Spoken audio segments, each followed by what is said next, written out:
You've found Mr. Nightfall, a quiet place for long, atmospheric, scary stories from abandoned places and forest stories. Each tale is carefully narrated to help you relax and drift off to sleep. If you enjoy listening tonight, please like the video, subscribe, and tell us where you're watching from.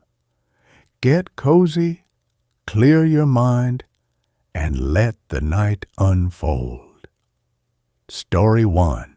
The sign said, "Do not enter the third floor." We should have listened. The ad was a godsend. Historic boarding house, private rooms, utilities included, $450 a month, must move in immediately. No photos, no address until I called.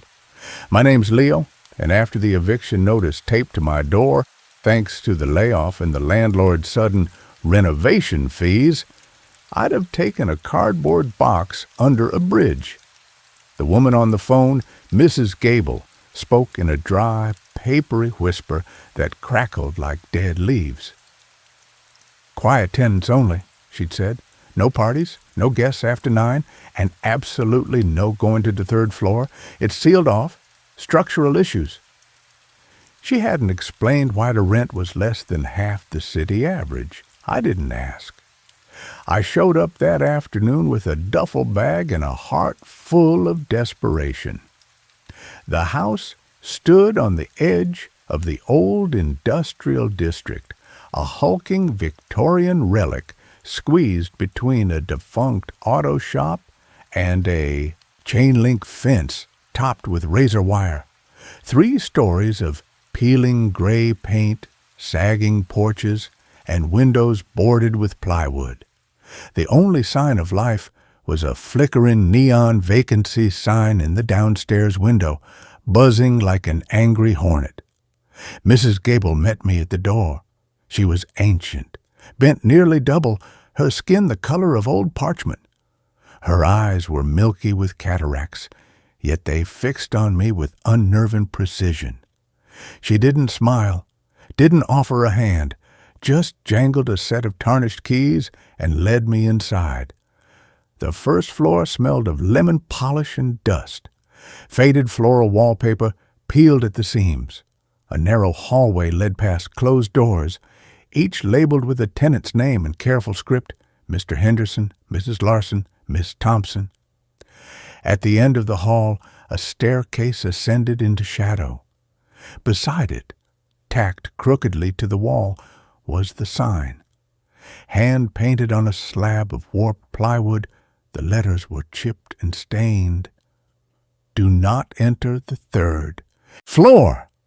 Violators will be evicted immediately." Management. Below it, someone had carved a single word into the wood with a knife. "Please." Mrs. Gable followed my gaze. "The third floor's been condemned since '78, she rasped. "Roof collapse. Rats got into the wiring. It's not safe. Not for anyone." She turned her cloudy eyes on me, her voice dropping. "And it's not just the rats. Some places hold on to things. Bad things.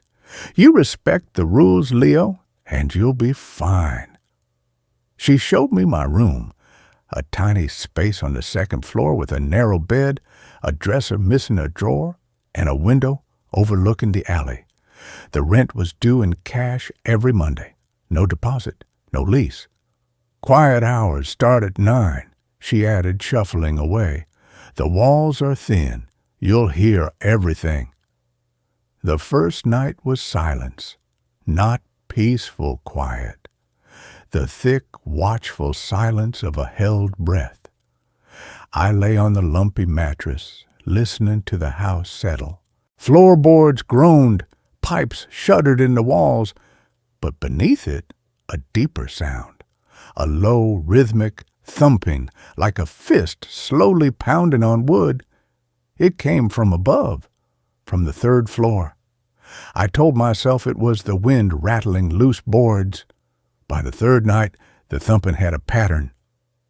Thump, thump, thump, thump, like a heartbeat. It started at exactly 2:17 a.m. I'd lie rigid, sweat cooling on my skin, counting the seconds between beats. During the day, the house was unnervingly normal.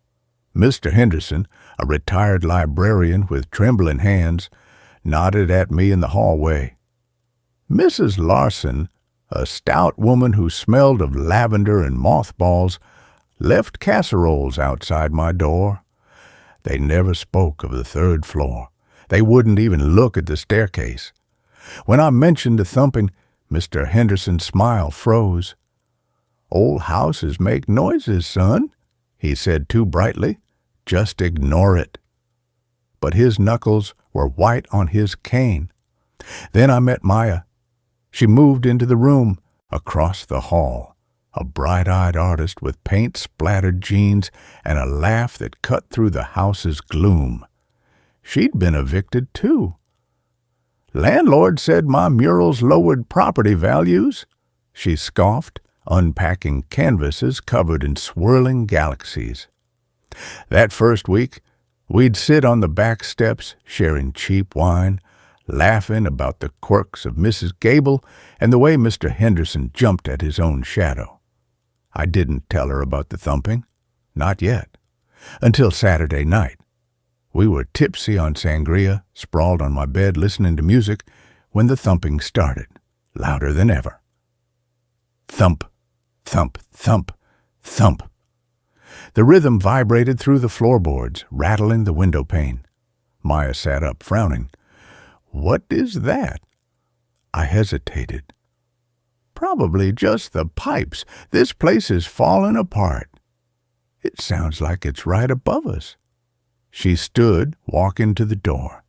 "Come on, let's check." "No," I said sharply. "Mrs. Gable said—" "Said what? That old bat's half deaf. She probably hasn't been up there in years."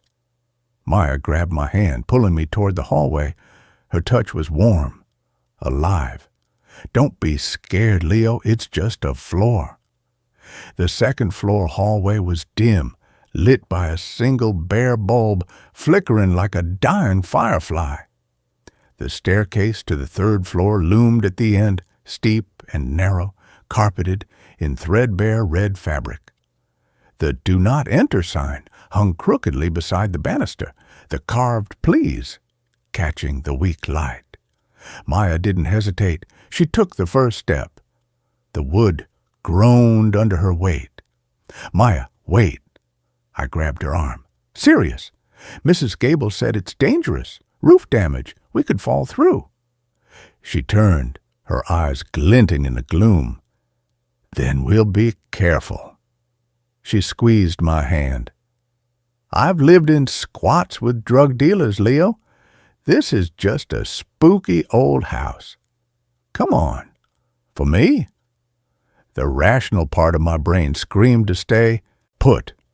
But the part that had spent months sleeping in my car, the part that craved Maya's warmth, won. I followed her up the stairs. The air changed halfway up. The smell of lemon polish vanished, replaced by damp plaster and something sweetly rotten, like fruit left to rot in a sealed jar. The thumping was louder here, not from above, from inside the walls. Thump, thump, thump, thump. The third-floor landing was pitch black. Maya flicked on her phone light. The beam cut through the dust motes dancing in the air, illuminating a short corridor. The wallpaper here was torn and water-stained, peeling away to reveal dark, splintered wood beneath. 3 doors lined the hall, all closed. One had a tarnished brass number, 303. The thumping came from behind it, steady, insistent. Maya tried the knob, locked. "Guess we're not getting in," she said, but her voice was tight. She shone her light down the hall. "Look!" At the far end, beside a boarded-up window, stood a small wooden table. On it sat a single object, a child's music box. It was old, painted with faded blue roses, and it was playing. Not the tinny twinkle, twinkle I expected. A slow, warped melody I couldn't name, the notes dragging like a record played underwater. The lid was open, revealing a tiny ballerina frozen mid-pirouette, her porcelain face cracked down one cheek. "That wasn't here before," Maya whispered. "How do you know?" "I lived in a foster home with one just like it, this exact one. Blue roses, cracked face." She took a step toward it. "Mrs. Gable must have put it here." The thumping from room 303 stopped. Silence crashed down, thick, heavy. The music box kept playing its off-key tune. Then from behind the locked door, a new sound, a dry, papery rustling, like pages turning or fingernails scraping wood. "Okay," Maya said, backing toward the stairs. "This is creepy. Let's go." We were halfway down when the music box stopped.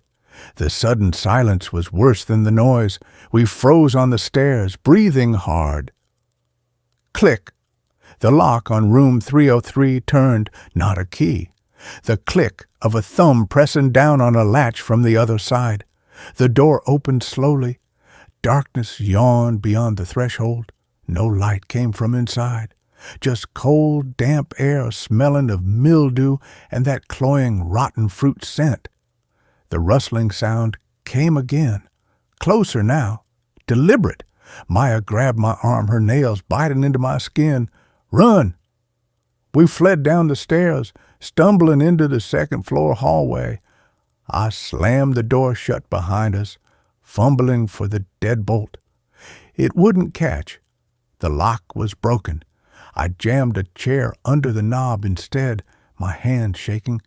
From the other side of the door, the rustling stopped. Then a whisper. Not through the wood, inside my head, dry, cracked, like stones grinding together. Maya gasped, stumbling back. It knows my name. We didn't sleep that night.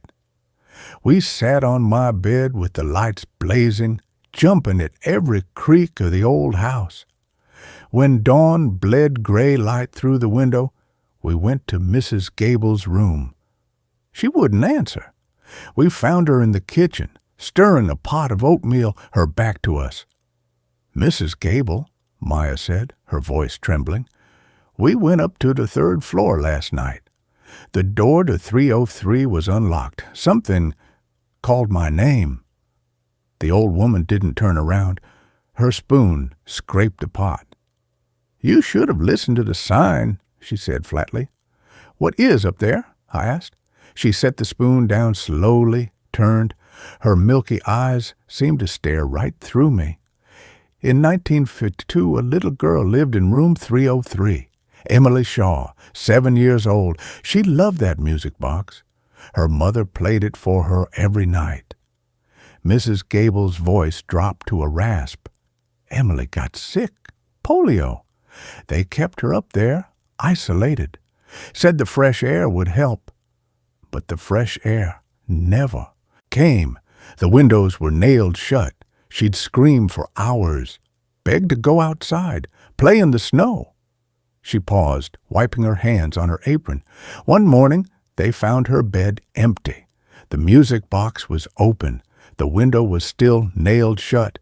But on the floor, footprints, small, bare footprints, leading to the closet and stopping." Maya's face was white. "What happened to her?" Mrs. Gable's lips thinned.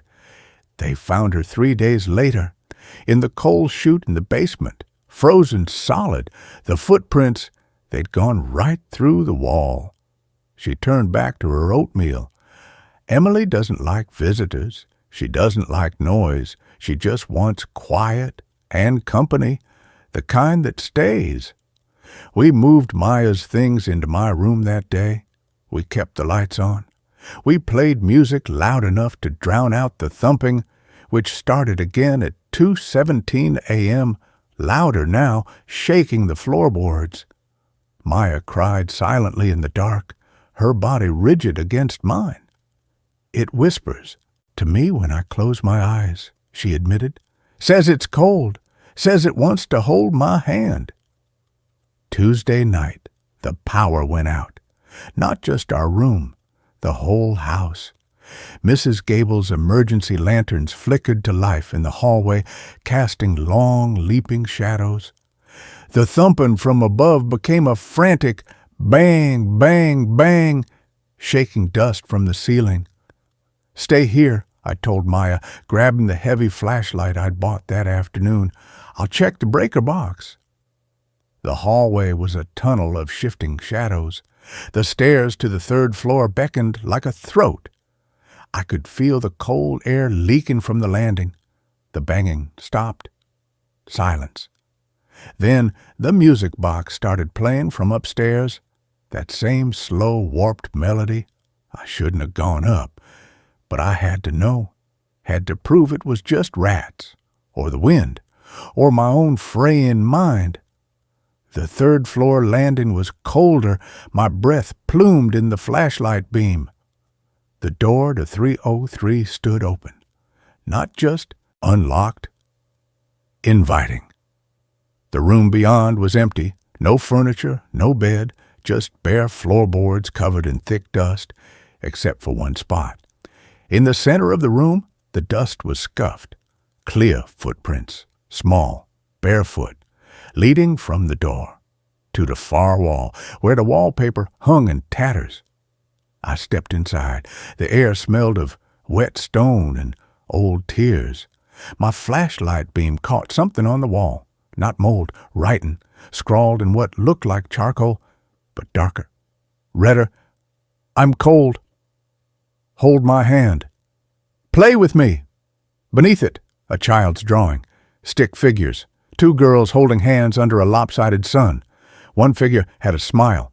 The other had no mouth. Just empty space where one should be. The music box stopped. The silence was absolute. Then the rustling began again. Not from the corner. From inside the wall, right behind the drawing, a soft, wet scraping, like fingernails on plaster. I backed toward the door. My foot kicked something. The music box. It lay on its side in the dust. The cracked ballerina staring up at me with one blank eye. As I watched, the lid snapped shut with a sharp click. The scraping stopped. From the darkness behind me, a whisper. "Leo." I ran down the stairs, past the flickering lanterns. I burst into my room, slamming the door shut. Maya was huddled on the bed, the covers pulled to her chin. "You were gone too long," she whispered. "It called my name 3 times. From the hallway." We didn't sleep. We sat back to back on the bed, the flashlight beam sweeping the door, the window, the closet. At 3:03 a.m., the banging started again. Not on the floor above, on our door. Slow, deliberate. Thump, thump, thump, thump. Maya whimpered. "It's not Emily." What? The footprints in that room, they weren't just hers. There were bigger ones too, adult-sized, leading out of the closet. She was crying now. "It's not just her up there. It's everyone who ever went up there, everyone who didn't come back down." The banging stopped. The doorknob rattled. The chair I'd jammed under it scraped across the floorboards. I grabbed Maya's hand. "We're leaving. Now." We packed in frantic silence, shoving clothes into backpacks. As I zipped mine, the lantern light flickered, died. Darkness swallowed the room. From the closet a dry chuckle echoed. Not a child's laugh, a chorus of them, high-pitched, giggling, hungry. The window was our only way out. I shoved it open, the rusty hinges screaming. Cold night air rushed in. We climbed onto the fire escape, the metal rungs freezing under my palms. Below, the alley was empty, safe. Maya went first. I followed, pulling the window shut behind me. We were halfway down the fire escape when the light from Mrs. Gable's kitchen window went out. Then, one by one, the lanterns in the hallway windows extinguished. The house fell into total darkness. Except for the third floor, every window on the third floor blazed with warm golden light. Not electric light, candlelight. Dozens of flickering flames glowing behind the dusty glass. Silhouettes moved past the windows. Small shapes, larger shapes, all holding hands, dancing. And in the center window of room 303, a small face pressed against the glass, pale, smiling. One eye was cracked porcelain, the other was a deep, empty black pit. She raised a hand, waved. Maya screamed. We scrambled down the last rungs, hitting the alley gravel hard. We ran without looking back, not stopping until we reached the all-night diner 3 blocks away. We sat in a booth, shaking, drinking bad coffee, watching the sunrise paint the sky pink. "We'll find a motel," I said, my voice raw. "File a police report. Get Mrs. Gable out of there." Maya didn't answer. She stared at her hands. Her right hand was covered in dust, gray, gritty dust that smelled faintly of mildew and rotten fruit, and clutched tightly in her palm was a single, tarnished key, the kind that might fit a child's music box. I reached for her hand. "Maya?" She looked up. Her eyes were wide, unfocused. A slow, dreamy smile spread across her face. Not her smile. Too wide, too still. "Emily's waiting," she whispered. Her voice wasn't hers anymore. It was layered with dry whispers like pages turning in a forgotten book. "She says the third floor is warm. She says she's made us a bed." I grabbed her shoulders. "Maya, fight it!" She blinked. Her eyes cleared for a second. Terror flooded her face. "Leo, it's got me. It's in my head. It's so cold." Then her head lolled back. The smile returned. "Don't be scared," she said in that chorus of whispers. "Emily just wants to play. She always shares her toys." I called 911, told them everything. The police came. They checked the boarding house. Mrs. Gable was gone. No sign of forced entry, no note. Just an empty kitchen, oatmeal still warm in the pot. They found my room stripped bare, backpacks, clothes, even the sheets gone. Maya's canvases were stacked neatly in the hallway, covered in thick dust, as if they'd been there for years. The police searched the third floor. Room 303 was empty, just bare floorboards and peeling wallpaper. No footprints, no drawing on the wall, no music box. The lieutenant, a weary man with a coffee stain on his tie, patted my shoulder. "Kid, you had a bad night. Stress, trauma. That building's a known drug den. Probably hallucinated the whole thing." He handed me a card for a counselor. "Get some sleep." They never found Maya or Mrs. Gable. I moved cities, changed my name. I sleep with the lights on. I avoid old houses, avoid music boxes, avoid the sound of small feet running overhead at 2:17 a.m. But the house followed me. It's in the quiet moments, when the city noise fades at 3 a.m., when I stand in my kitchen pouring water, I feel the cold, smell the mildew, hear the faint, warped melody of a music box playing under the hum of the refrigerator. Last Tuesday, I found gray dust on my pillow, and beside it, a single child's footprint on the hardwood floor, small, barefoot, leading from the closet to my bed. Last night, I woke to the sound of scratching, not at the door, inside the wall beside my bed, dry, patient.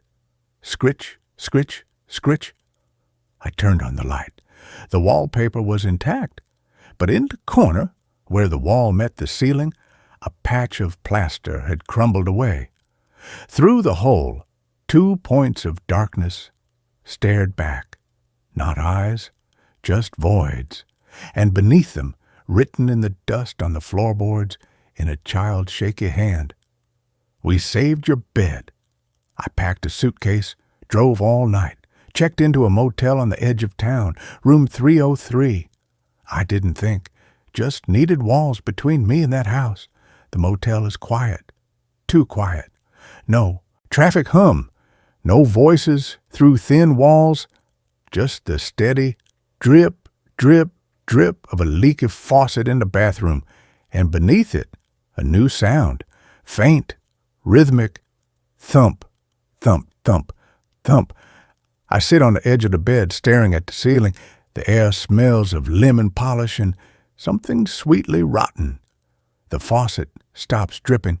The thumping grows louder, closer. The closet door creaks open, slowly.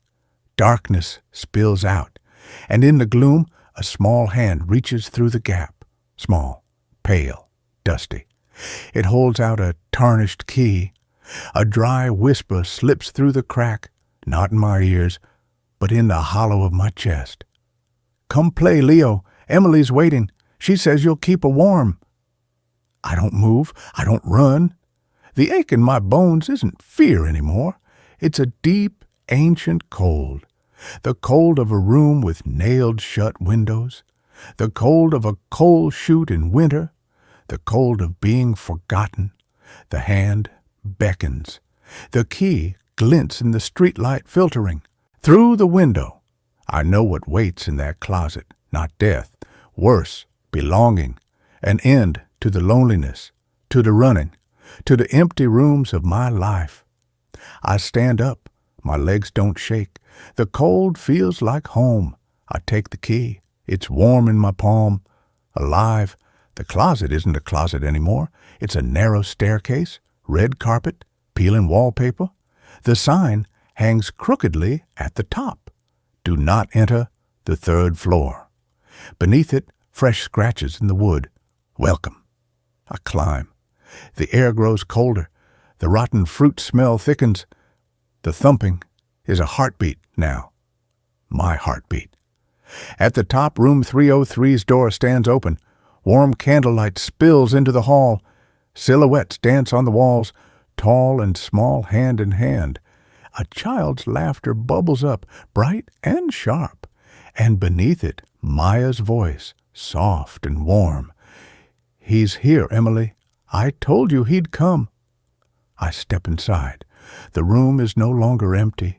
A narrow bed sits in the corner, neatly made with a quilt covered in blue roses. On the pillow rests a porcelain ballerina, her face smooth and uncracked. The music box lies open beside it, playing a perfect, clear version of Clair de Lune. Maya sits on the edge of the bed. She smiles. Not the wide, wrong smile. Her real smile. Her eyes are clear, warm. She holds out her hand. "Leo," she breathes. "You found us." Emily stands behind her, small, pale, wearing a nightgown dotted with stars. She doesn't smile. She just watches me with those deep, black eyes, waiting. "Come sit," Maya says. "It's warm here. So warm." I walk toward them. The dust on my shoes puffs up with each step, smelling of old plaster and forgotten things. The music swells, the candles flicker, shadows dance on the walls like old friends. I take Maya's hand. Her skin is warm, real. Emily steps forward, her small hand slipping into my free one. Her fingers are ice cold. But as I hold her, the cold seeps into me. Not painful, peaceful, like sinking into deep water. Maya pulls back the quilt. The bed is made with crisp white sheets, and on the pillow, 2 fresh footprints are pressed into the fabric. Small, barefoot, waiting. "Lie down," Maya whispers. "Just close your eyes. It won't hurt after the first time." I do. The mattress is soft. The quilt smells of lavender and mothballs. Emily's cold hand rests on my chest. Maya's breath warms my cheek. The music box plays on. The last thing I feel is the dust settling on my eyelids. The last thing I hear is Emily's whisper, not in the air, but in my bones. "Shh, be still, be quiet, be home." The candles burn all night. The music never stops. The footprints on the pillow deepen, then still. Downstairs, the motel clerk hears nothing, just the steady drip of a faucet. In the morning, he'll find room 303 empty, the bed neatly made, the music box silent on the nightstand. A fine layer of gray dust coats the floorboards, and on the closet door, freshly carved into the wood, "We saved your bed." The sign on the third-floor landing of the boarding house still hangs crookedly, but the "Do Not Enter" has been painted over. In bright, cheerful red letters, it now reads, "Welcome home." The thumping starts at 2:17 a.m., not a warning, an invitation.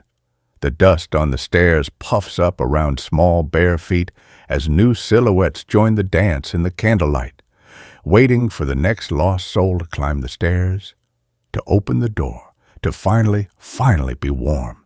The house is always hungry, but it's patient. It knows you'll come back. Everyone comes home eventually. Just listen for the music box. Listen for the whisper in the walls. Listen for the cold that only it can thaw. The sign isn't a warning anymore. It's a promise of quiet, of stillness, of holding hands in the warm dark. Don't be scared. Emily's waiting. She saved your bed. She saved it for so long. The door's open. The stairs are waiting. Step inside. Lie down. Close your eyes. The dust will keep you warm. The music will sing you to sleep. And the thumping in the walls, that's just the house breathing you in, breathing you out, breathing you whole, always home. And that is the end of this story. Now let's begin a new one. Every path in Widow's Wood eventually leads back to the same door. I came to Widow's Wood looking for silence, not the curated quiet of a meditation retreat or the temporary hush of a library, but the kind of silence that swallows sound whole, the deep, absolute stillness that exists only in places humans have forgotten. My therapist had suggested a digital detox, a week away from screens and notifications to reset my nervous system. I chose Widow's Wood because it wasn't on any hiking app, didn't appear in state park brochures, and had no cell service according to the grainy topographic map I'd bought at a second-hand bookstore. The cashier, an old man with eyes like river stones, had slid the map across the counter without a word, his fingers lingering on the section labeled Widow's Wood, as if reluctant to let it go. When I asked why the area was called that, he just shook his head and said, "Some doors shouldn't be open twice." I parked my car at the edge of a logging road that hadn't seen traffic in decades and shouldered my pack. The forest swallowed me immediately. Not with darkness, this was midday in late September, but with a quality of light that felt borrowed, filtered through layers of memory rather than atmosphere. The pines stood unnaturally straight, their branches bare of the moss and lichen that covered trees outside the wood's boundary. And a silence. It wasn't empty. It was watchful, heavy. It pressed against my eardrums until I found myself straining to hear anything at all. A bird, a squirrel, the distant rush of a creek. There was nothing, just the whisper of wind through pine needles high above, a sound that felt less like weather and more like slow, deliberate breathing. I walked for hours, following game trails that seemed to shift beneath my boots. My compass spun uselessly. My phone's GPS showed only static. But I wasn't worried. I had a week's worth of supplies, a good tent, and the certainty that I could retrace my steps when I was ready. That certainty lasted until dusk. I set up camp in a small clearing, built a fire, and ate a cold meal while watching the last light bleed from the sky. The fire crackled, casting dancing shadows that made the empty woods feel crowded. I tried to read by headlamp, but the words swam on the page. The silence was oppressive, not peaceful. Oppressive. It had weight. It pressed against my eardrums until I found myself straining to hear anything at all. That's when I heard it, a soft, rhythmic tapping, like fingers testing the strength of wood. 3 taps, pause, 5 taps, pause, 2 taps. I froze, book forgotten. The sound came again, slow, deliberate, not the random skitter of a rodent or the creak of settling wood. This was methodical, patient, counting. I killed the headlamp and crept to the edge of the clearing, peering into the darkness. Nothing but blackness and the faint silver outline of tree trunks. The tapping stopped. I waited 5 minutes, 10, my heart hammering against my ribs. When nothing else happened, I chalked it up to wind and my own frayed nerves. I slept fitfully, waking every hour to the sound of my own breathing. Morning brought weak, filtered light and a temporary return of courage. I packed my camp with efficient movements, eager to put miles between myself and whatever had made that sound. But as I stepped onto the trail I'd followed yesterday, something felt wrong. The trees were arranged differently. The path curved where it should have gone straight. I checked my map. The landmarks didn't match. I turned around, intended to backtrack to my car. Walked for 2 hours. Found myself standing in the exact same clearing where I'd camped last night. My fire pit was still warm.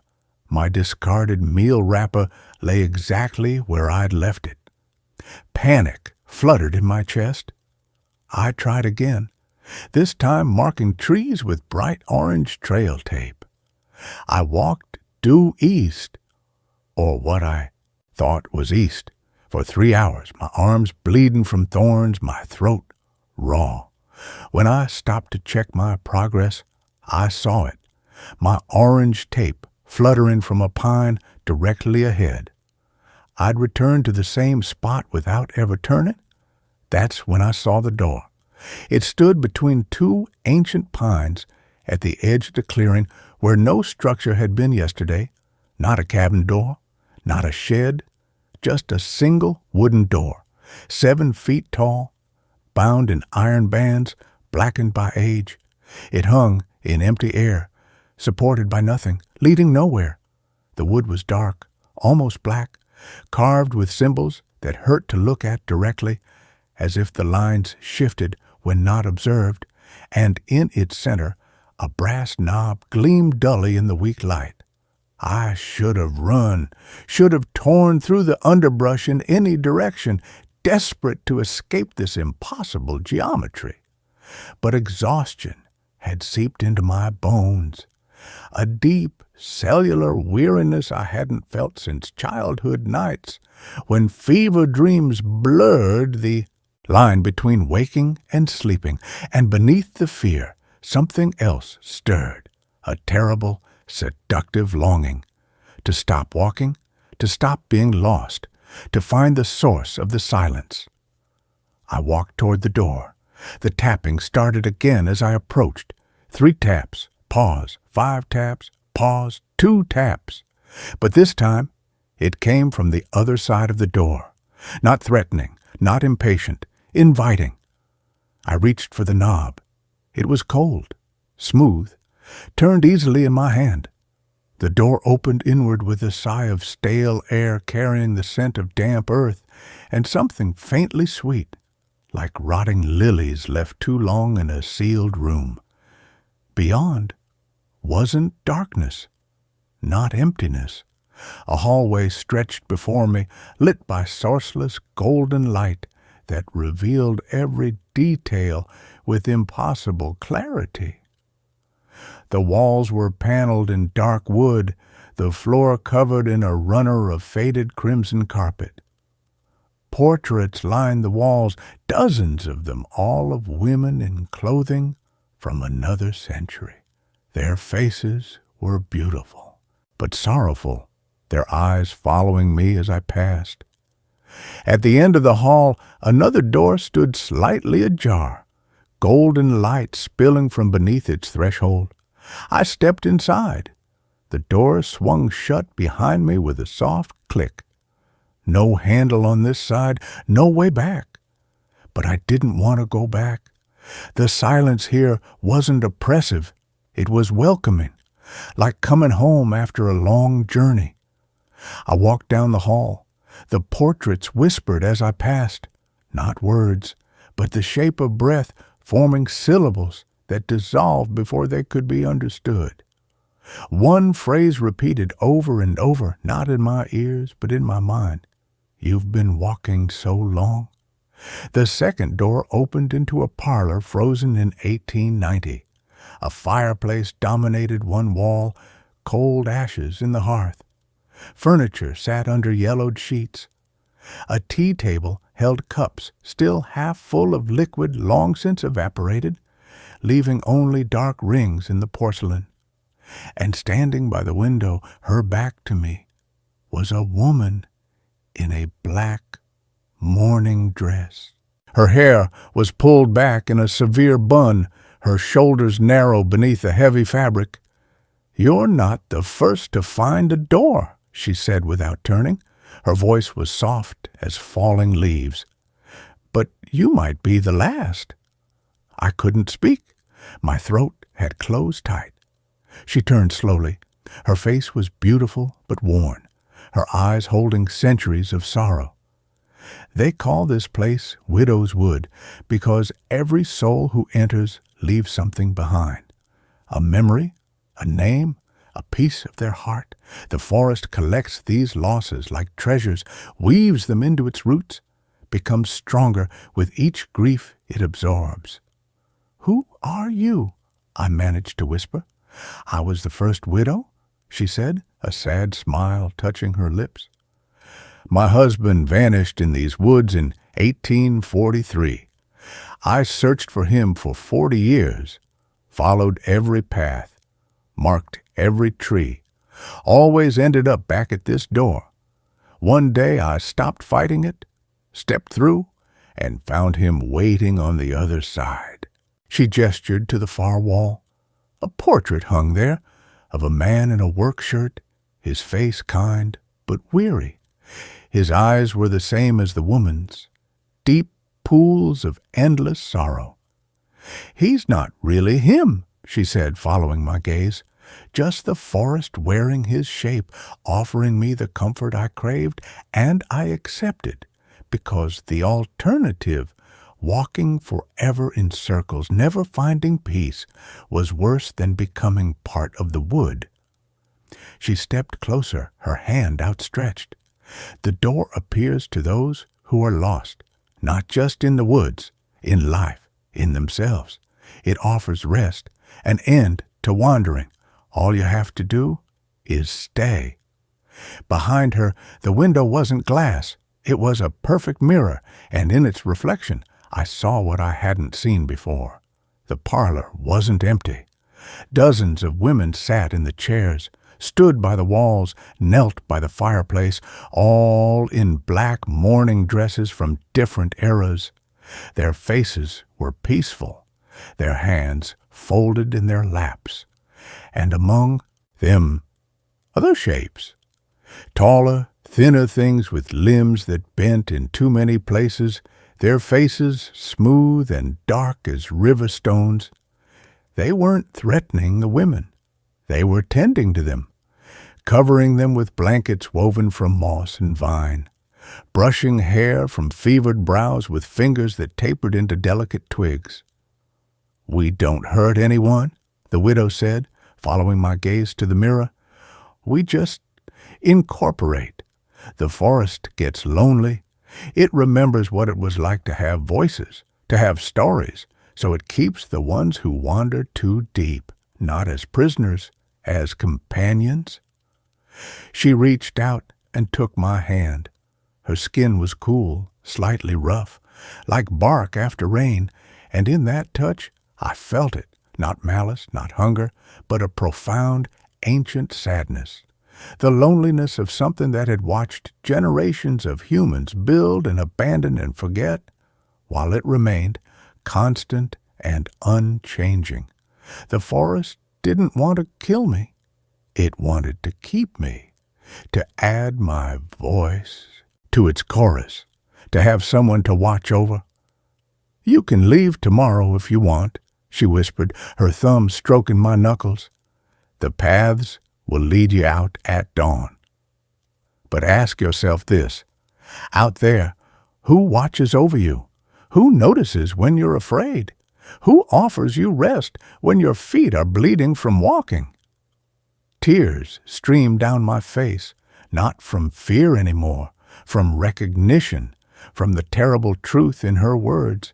I had been alone for years, truly alone, and the thing in this wood, whatever it was, had been watching me since I arrived, not with predatory intent, but with a kind of desperate tenderness. It had appeared as a door not to trap me, but to offer sanctuary. It was lonely, and it had mistaken my solitude for kinship. I lay down on the settee beside the widow. She covered me with a blanket that smelled of pine needles and damp earth. The golden light dimmed, the mirror window darkened, and as I closed my eyes, I felt cool fingers brush the hair from my forehead.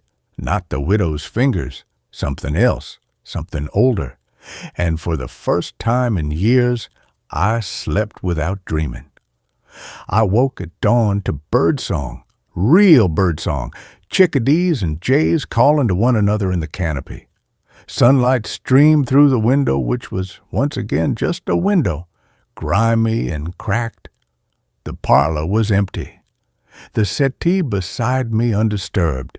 I sat up slowly, expecting terror, but feeling only a deep, resonant calm. I walked down the hall. The front door stood open, revealing the clearing where I'd camped. My pack sat just inside the threshold, untouched. I stepped outside. The door vanished behind me, not with a bang, but with a soft sigh, as if it had never been there at all. The path back to my car was clear. I reached the highway by noon, got a motel room that night, ordered takeout, watched television until my eyes grew heavy. But as I lay in that anonymous bed, I realized something was wrong. The silence of the motel room didn't feel empty anymore. It felt expectant.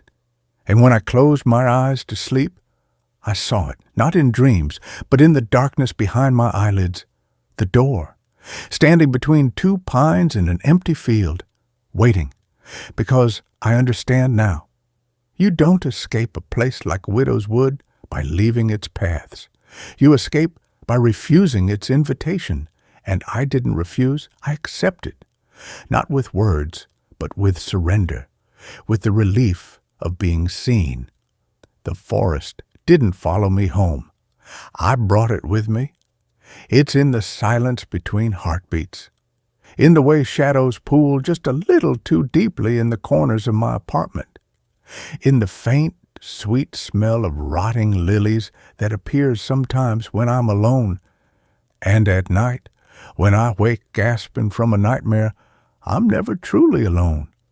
Something is always there in the darkness beside the bed, not threatening, not speaking, just watching, keeping vigil, making sure I never have to be afraid in the dark again.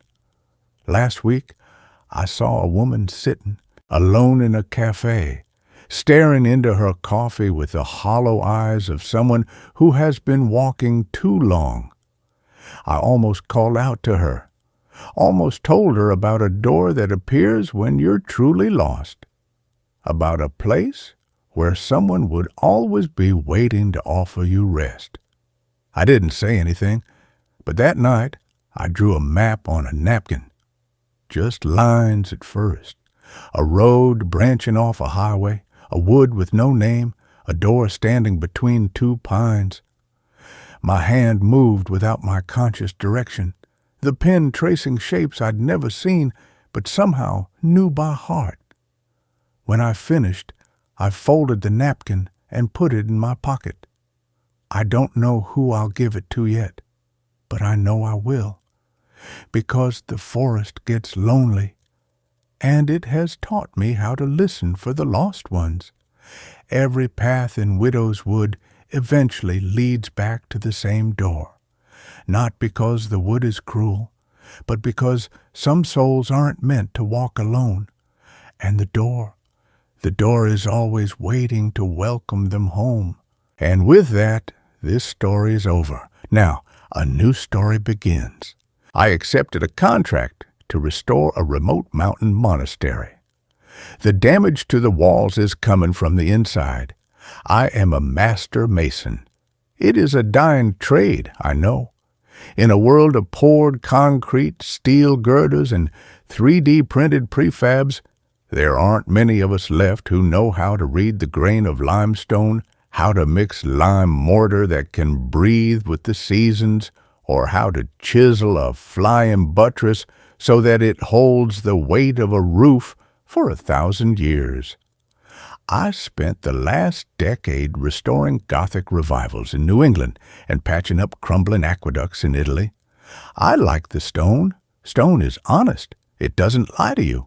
If it's weak, it cracks. If it's strong, it stands. Or so I thought. My business, Caldwell Restoration, was failing.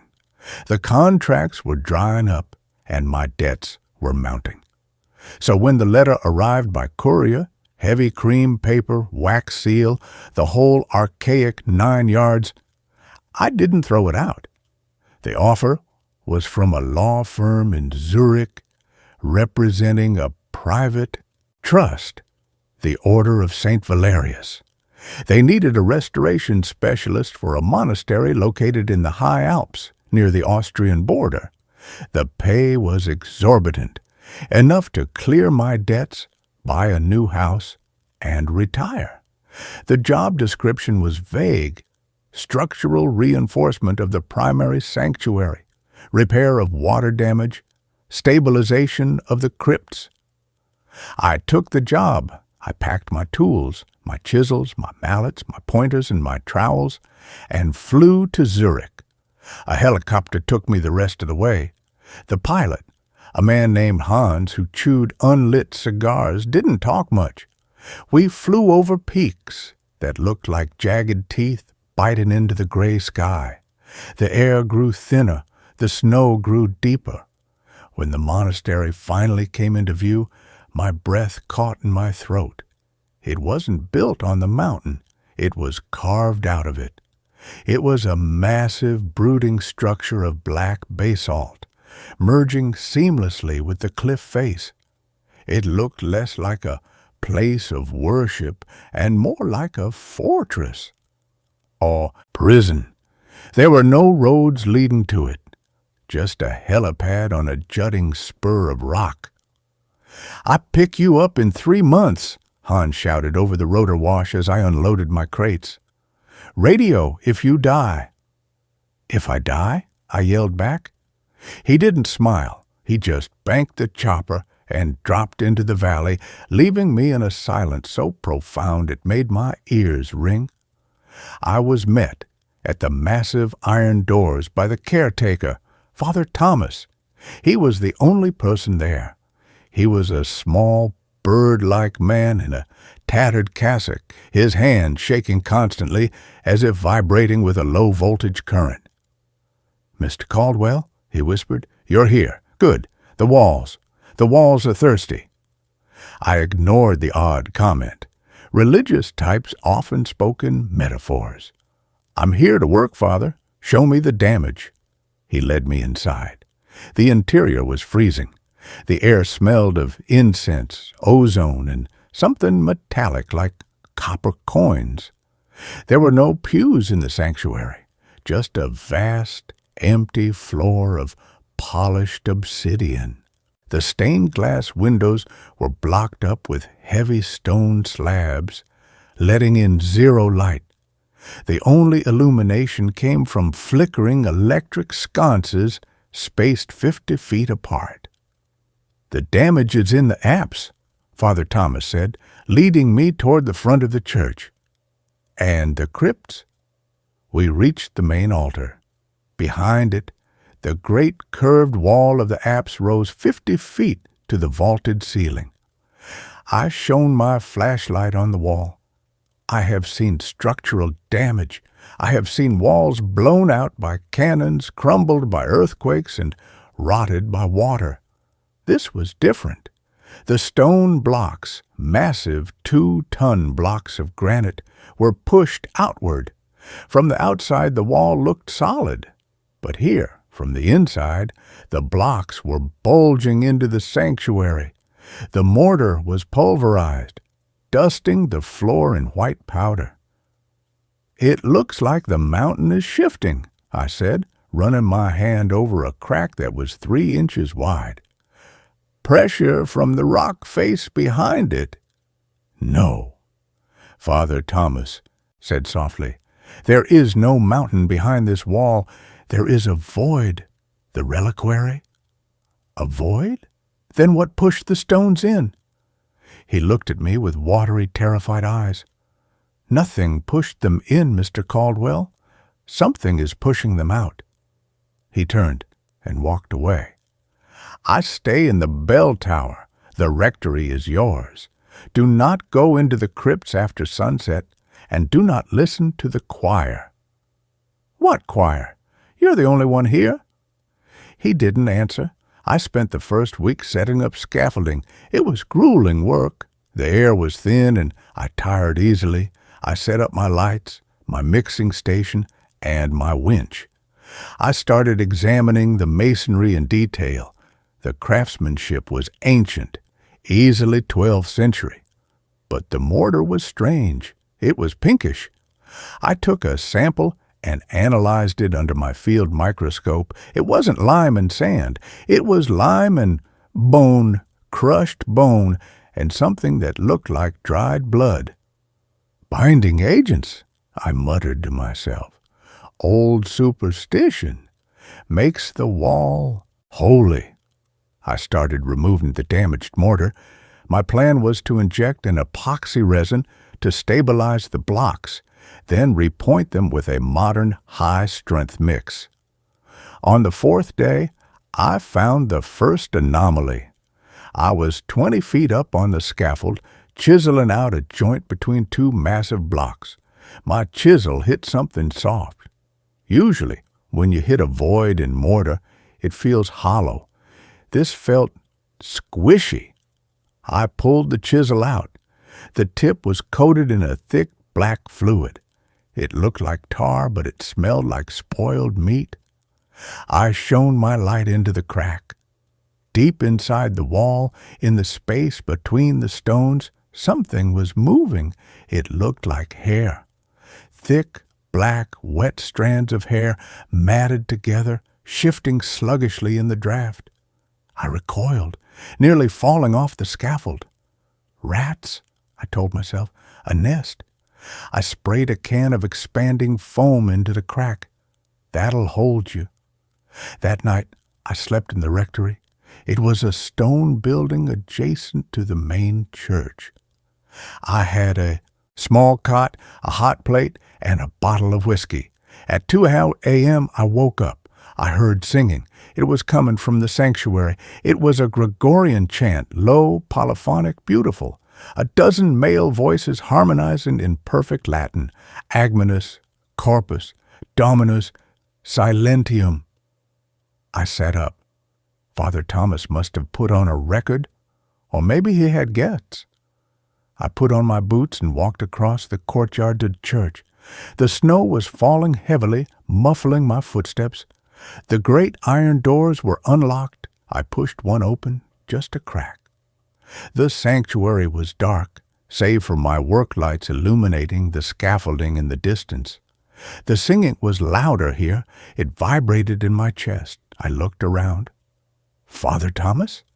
The church was empty. I walked toward the altar. The singing wasn't coming from speakers. It was coming from the walls. I put my ear against a cold stone of the nave. The vibration was intense. The stone was conducting the sound. It was coming from below, from the Asha crypts. I walked to the heavy iron grate that covered the stairs to the undercroft. The sound was deafening here. It wasn't just singing anymore. It was screaming. The chant had devolved. The beautiful harmonies were breaking down into jagged, discordant shrieks that layered over each other. Let us out. The stone burns. The mortar is salt. I backed away. I ran back to the rectory and locked the door. I drank half the bottle of whiskey and passed out. The next morning, Father Thomas was waiting for me by the scaffolding. He looked even more haggard than before. "You heard it," he said. It wasn't a question. "Who is down there?" I demanded. "Is there a monk order living in the caves?" "No one lives in the caves," Thomas said. "The crypts are sealed. They have been sealed for 400 years. "Then what is that noise?" "It is the pressure," Thomas said. "Sound is energy. If you trap enough suffering in a box, it becomes a frequency. The frequency pushes against the stone. That is why the walls are bulging, Mr. Caldwell. The sound is trying to escape." "That's physically impossible." "Is it? Look at your work." He pointed to the patch I had repaired yesterday, the spot where I had sprayed the foam. The foam was gone. The stone blocks I had stabilized were pushed out another inch. The mortar was wet. I climbed the scaffold. I looked at the joint. The black, taro-like substance was oozing out, and embedded in the ooze were teeth, human teeth, molars, canines, pushed out of the crack like gravel. "The wall is rejecting the repair," Thomas said from the ground. "You cannot use foam. You cannot use epoxy. You must use the old mix." "The bone mix?" "Yes, and the blood. It must be consecrated, or the wall will fall." "I'm not killing anyone to fix a wall, Father." "We have supplies," he said grimly, "in the freezer." I should have left then. I should have hiked down the mountain, but I'm stubborn, and I wanted the money, and God help me, I was fascinated. I'd decided to investigate the void behind the wall. The plan showed a reliquary, but no door access. If the pressure was coming from inside, I needed to vent it. I'm an engineer at heart. If a boiler has too much pressure, you open a valve. I took my diamond-tipped core drill. It's a massive machine used to bore holes through concrete for pipes. "I'm going to drill a relief shaft," I told Thomas, "through the center of the apse, into the void. We equalize the pressure." Thomas looked horrified. "You must not pierce the veil. If you make a hole, they will pour out." "It's just air, Father, stale air." I set up the rig. I anchored it to the floor. I aimed the drill bit, a 4-inch cylinder of industrial diamonds, at the center of the bulging wall. I turned it on. The scream of the drill was deafening, drowning out the phantom choir. The bit chewed into the granite. Dust flew. I drilled for an hour. I went 3 feet deep. Then the resistance on the drill changed. It punched through into empty space. I cut the power. Silence. Then a sound came from the hole. Ah! It was the sound of a massive inhalation, as if the room beyond had been in a vacuum for centuries and was now sucking in the air from the sanctuary. The suction was incredible. My dust sheets were ripped off the floor and sucked against the hole. The flame on Father Thomas's candle was pulled horizontal. Then It stopped, and the smell hit us. It wasn't rot, it wasn't death, it was perfume, a sickeningly sweet floral scent, lilies, roses, and ozone. "You've done it," Thomas whispered, falling to his knees. "You've given it a mouth." From the hole I had drilled, a finger emerged. It was long, pale, jointless. It wiggled, testing the air, then another finger, then a hand. The hand grasped the edge of the hole. The stone, the solid granite that had broken my drill bits, began to crumble under the grip of those pale fingers. The stone turned to gray dust, expanding the hole. I grabbed a sledgehammer. "Get back!" I swung at the hand. The hammer connected. It felt like hitting a tire. Bouncy, resilient. The hand didn't break. It grabbed the hammerhead. I tried to pull back. I couldn't. The strength was impossible. The hand pulled. I was dragged across the scaffold. "Help me!" I yelled at Thomas. Thomas was praying. He wasn't looking at me. I let go of the hammer. It disappeared into the hole. Then an eye appeared at the widened aperture. It was the size of a dinner plate. It was gold, with a pupil that was a horizontal slit like a goat's. It looked at me, and I heard the voice, not in my ears but in the center of my brain. The mason, the builder. "You have come to make us new." I scrambled down the scaffold. I hit the floor running. "We have to go." I grabbed Thomas by his collar and dragged him. "It is too late," Thomas wept. "The integrity is compromised." We ran to the heavy doors. I pushed them open. The blizzard outside had stopped, but the sky wasn't dark. It was green, an aurora swirling directly above the monastery, and standing in the snow surrounding the church were statues. The garden statues, the saints, the gargoyles I had seen on the roof. They were all standing in a semicircle, facing the door. They had moved, and they were looking at us. "They are the wardens," Thomas said. "They don't keep things out. They keep things in, and now that you broke the seal, they are failing." One of the stone saints, a St. Peter holding keys, took a step forward. The sound of stone grinding on stone echoed through the valley. Crunch. His face was blank, but his stone arm raised, pointing at me. "Fix it!" The voice in my head screamed. "Seal it!" I looked back at the sanctuary. The wall was collapsing, not falling down, but dissolving. The pale, fleshy substance was pushing through, expanding like a tumor. I realized then what the monastery was. It wasn't a building. It was a sarcophagus, a shell built around something that had fallen from the sky a long time ago, something that didn't follow the laws of physics. And I had just cracked the lid. "The mortar!" I shouted at Thomas. "Where is the freezer?" We ran to the rectory basement. There was an industrial meat locker there. Inside were buckets, red buckets.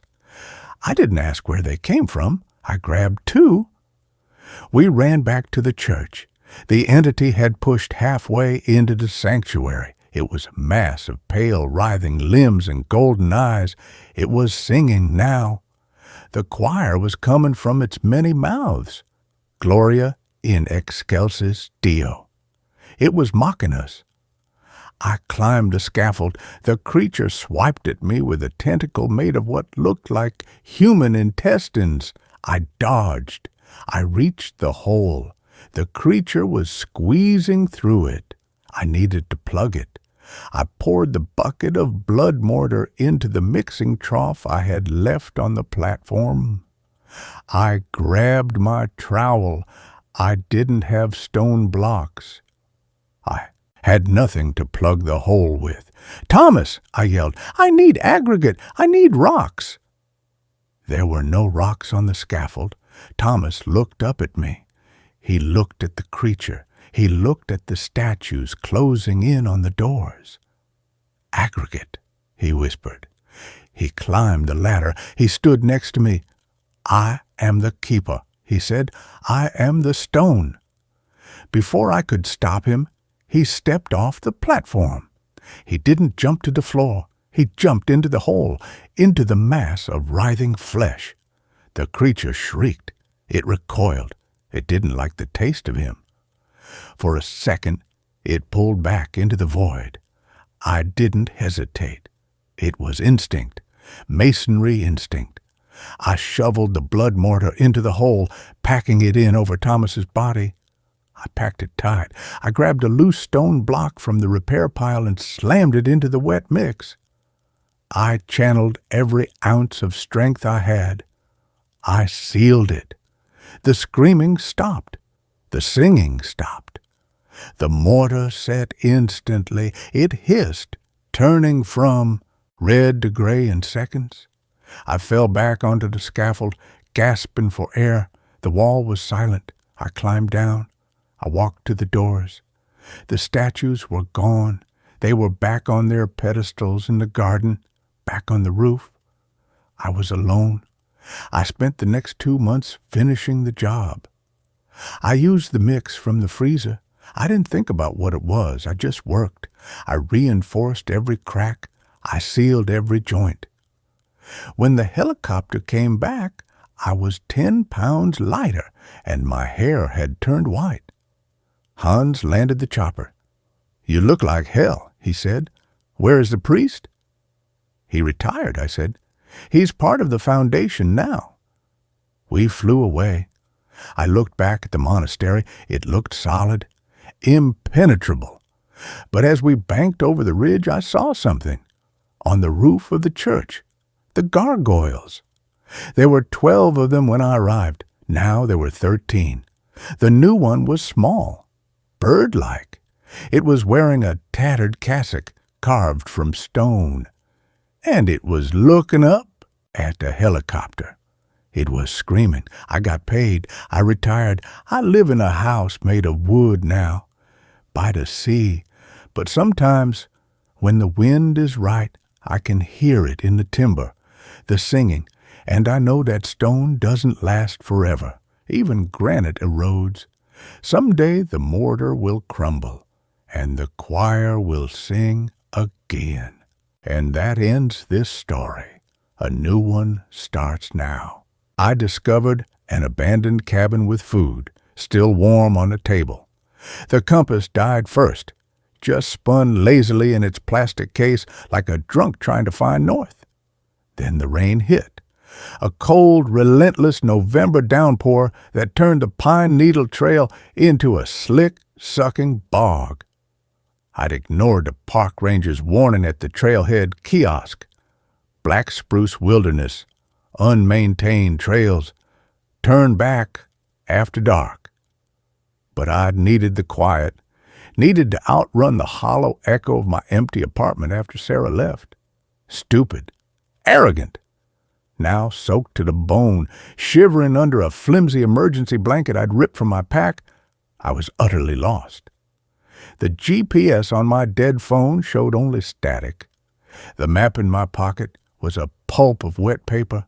Dusk bled into true dark, the kind that presses in like cold water. The forest sounds had vanished hours ago. No owls, no rustling squirrels, just the drumming rain and the wet crunch of my own footsteps. That's when I saw the light. Not a campfire, not a headlamp. A steady yellow glow flickering through the downpour, deep in the trees. It came from a low log structure clinging to a mossy hillside, part cabin, part root cellar, its cedar shingles slick with rain. Smoke curled from a stone chimney. The sight punched a sob of relief from my throat. I stumbled toward it, mud sucking at my boots, the warm glow growing brighter against the black tree trunks. The door was slightly ajar. No knock, no call out. I just pushed it open, driven by the primal need for dryness and heat. The warmth hit me like a physical blow. Dry, pine-scented air thick with the smell of wood smoke and something richer, beef stew. A cast-iron pot bubbled softly on a black stove, steam rising in lazy curls. The cabin was small, one room with a rough-hewn table, 2 chairs, a narrow bunk piled with wool blankets, and shelves lined with mason jars filled with dried beans, corn, and amber-colored honey. No dust, no cobwebs, everything meticulously clean. A lantern hung from a beam, casting dancing shadows. On the table sat a chipped enamel plate holding a thick slice of dark bread, a chunk of yellow cheese, and a single steaming spoon resting beside it. The stew pot glistened. The bread looked freshly cut. The cheese hadn't even begun to sweat. My stomach growled a traitorous sound in the silence. I backed toward the door, scanning the room. No owner, no coat by the stove, no boots by the threshold, just the stew, the bread, the waiting spoon. Rain lashed the single small window. The fire in the stove snapped. The silence wasn't empty. It was listening. I remembered the ranger's words. Turn back after dark. This place wasn't abandoned. It was occupied. And the occupant was gone. But not for long. I turned to leave, my boots squelching on the wooden floor.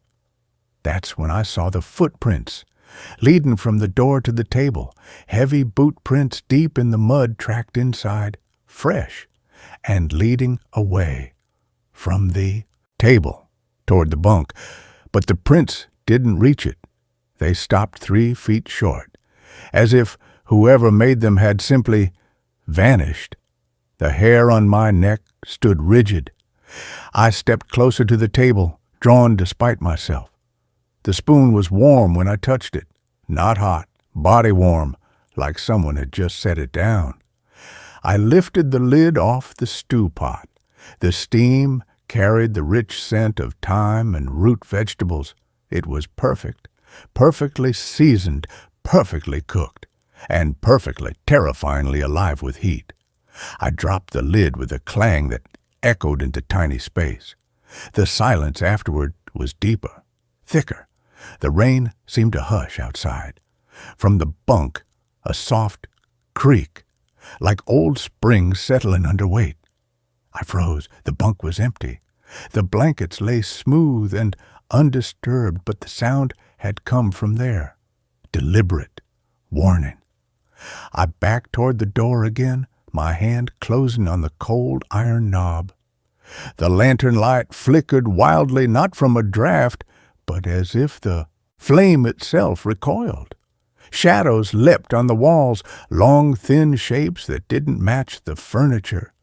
One shadow stretched from the bunk toward the table, impossibly long, its fingers brushing the edge of the bread plate. The creak came again, louder, from the ceiling. I looked up. The rafters were lost in shadow, but in the gloom something shifted. A slow drip of water fell from the darkness above the table. Plink. It landed in the stew pot. Not clear water, thick, dark. The lantern light caught it. Red. It spread through the steam like ink. The smell changed. The thyme and beef vanished, replaced by the coppery tang of blood and the sweet, cloying rot of spoiled meat. The stew bubbled violently, not with heat, but as if something beneath the surface was churning it. The spoon on the table rattled, vibrating against the plate. I wrenched the door open and stumbled out into the rain. The cold shock was a blessing. I didn't look back. I ran. Branches whipped my face. Roots snagged my ankles. But I didn't stop. The rain washed the mud from my boots, but not the smell, the phantom scent of blood and rot clinging to my clothes, my hair. I ran until my lungs burned and my legs gave out against the trunk of a massive cedar. Dawn was a gray smear on the horizon. The storm had passed. Birdsong, real, ordinary birdsong, filled the air. I was back on the main trail. The ranger station was visible through the trees. They gave me dry clothes, hot coffee, and a ride back to my truck. I babbled about getting lost, the storm, a mirage of a cabin. The ranger, a woman with kind eyes and a sheriff's star on her vest, didn't interrupt. She just handed me a thermos of coffee and said, "Black spruce has a way of playing tricks, especially in the rain." She drove me to my truck in silence. As I fumbled for my keys, she touched my arm. Her voice was low. "You saw the Walker place, didn't you?" I froze. "The what?" "Old Elias Walker's cabin, burnt down in '89. Whole family inside. Fire marshal said it started in the stove." She studied my face, her gaze sharp. "Funny thing, hikers still report it, especially when they're lost in the rain. They say the stew's always warm, and the spoon, it's always set for two." She paused, her hand tightening on my arm. "They also say Elias never eats alone." I drove home in a daze. The city lights felt alien. I showered until the water ran cold, scrubbing my skin raw, trying to erase the smell of pine smoke and blood. I poured myself whiskey, neat, and sat in the dark of my empty living room. The silence pressed in, not the cabin's listening silence, just emptiness, Sarah's absence. I drank until the room tilted. I woke on the couch at 3 a.m. The house was cold, too cold. The whiskey bottle lay spilled on the floor, and on the coffee table, gleaming under the streetlight filtering through the blinds, sat a single cast-iron spoon. My breath hitched. I hadn't owned a spoon like that, ever. It was old, heavy, stained with dark residue near the bowl, and it was warm, not body warm. Stove warm. I reached for it. My fingers hovered an inch above the metal. The air around it shimmered slightly like heat haze off asphalt. And from the kitchen, a soft, wet squelch, like a spoon stirring thick stew. I didn't turn around. I couldn't move. The silence deepened, swallowing the hum of the refrigerator, the distant city traffic. It was the cabin's silence, the listening silence. Then a whisper, dry as dead leaves scraping stone, came from the darkness behind me. It wasn't a voice. It was the absence of sound given meaning, vibrating in my bones. "Sit." The spoon on the table trembled, not from vibration, from anticipation. The squelching sound came again, closer, from the doorway. I caught the scent on the still air, thyme, beef, and beneath it, the iron tang of blood. My own reflection in the dark. Window showed me wide with terror, but behind my shoulder in the glass, the darkness of the kitchen wasn't empty. A shape stood there, tall, thin, its outline blurred as if seen through heat waves rising from a fire. It held a steaming bowl. In its other hand, a spoon identical to the one on my table. It tilted its head, a slow, unnatural movement, and the whisper came again, this time layered with the crackle of a hearth fire and the soft clink of cutlery. "The stew is perfect. I saved you a bowl." I squeezed my eyes shut. When I opened them, the spoon was still warm on the table. The kitchen was empty.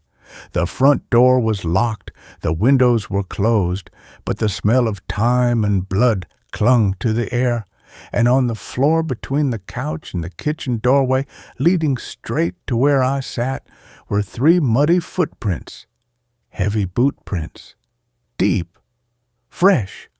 They stopped 3 feet from my chair, exactly where the cabin's footprints had vanished. I haven't slept since. I leave all the lights on. I keep the TV blaring day and night. But in the quiet moments, when the commercials end, when the fridge cycles off, the silence returns, and with it, the smell, thyme, beef, blood. Last Tuesday, I found a single, perfect slice of dark bread on my pillow. Yesterday, a chunk of yellow cheese sat melting on my car seat. This morning, the spoon was back, not on the table, in my hand. I was holding it, waking up with it clenched in my fist, its metal still radiating warmth against my palm. I tried to throw it away, drove to the interstate, hurled it into a ditch. That night, it sat on my nightstand, clean, warm, waiting. I called a locksmith, changed the locks, bolted the windows. It didn't matter. The footprints appear on the dry floors. The smell seeps through sealed cracks. The whisper comes when the power flickers. Sit, it's getting cold. Last night, I stood in my kitchen with a butcher knife, trembling, waiting for the squelching sound. It didn't come. Instead, I saw it on the fogged bathroom mirror after my shower, written in condensation, in letters that hadn't been there before. Your turn to cook. I haven't eaten solid food in days. I survive on coffee and pills. My hands shake constantly, but the worst part isn't the fear, it's the hunger, a deep, hollow ache that starts in my gut and spreads to my bones. It whispers back to the cabin's voice. It craves the warmth, the time, the perfect, steaming bowl of comfort in the crushing dark. Last night, I found myself standing barefoot on my kitchen tiles at 2 a.m., staring at the empty stove. My hands were reaching for pots I don't own. My throat was shaping words I've never spoken. How long should I let it simmer? I moved cities. Portland, same apartment layout, same cheap furniture. I thought distance would break the thread. It didn't. The spoon was on my new kitchen counter before the movers finished unloading the truck. The footprints appeared in the fresh snow outside my window this morning.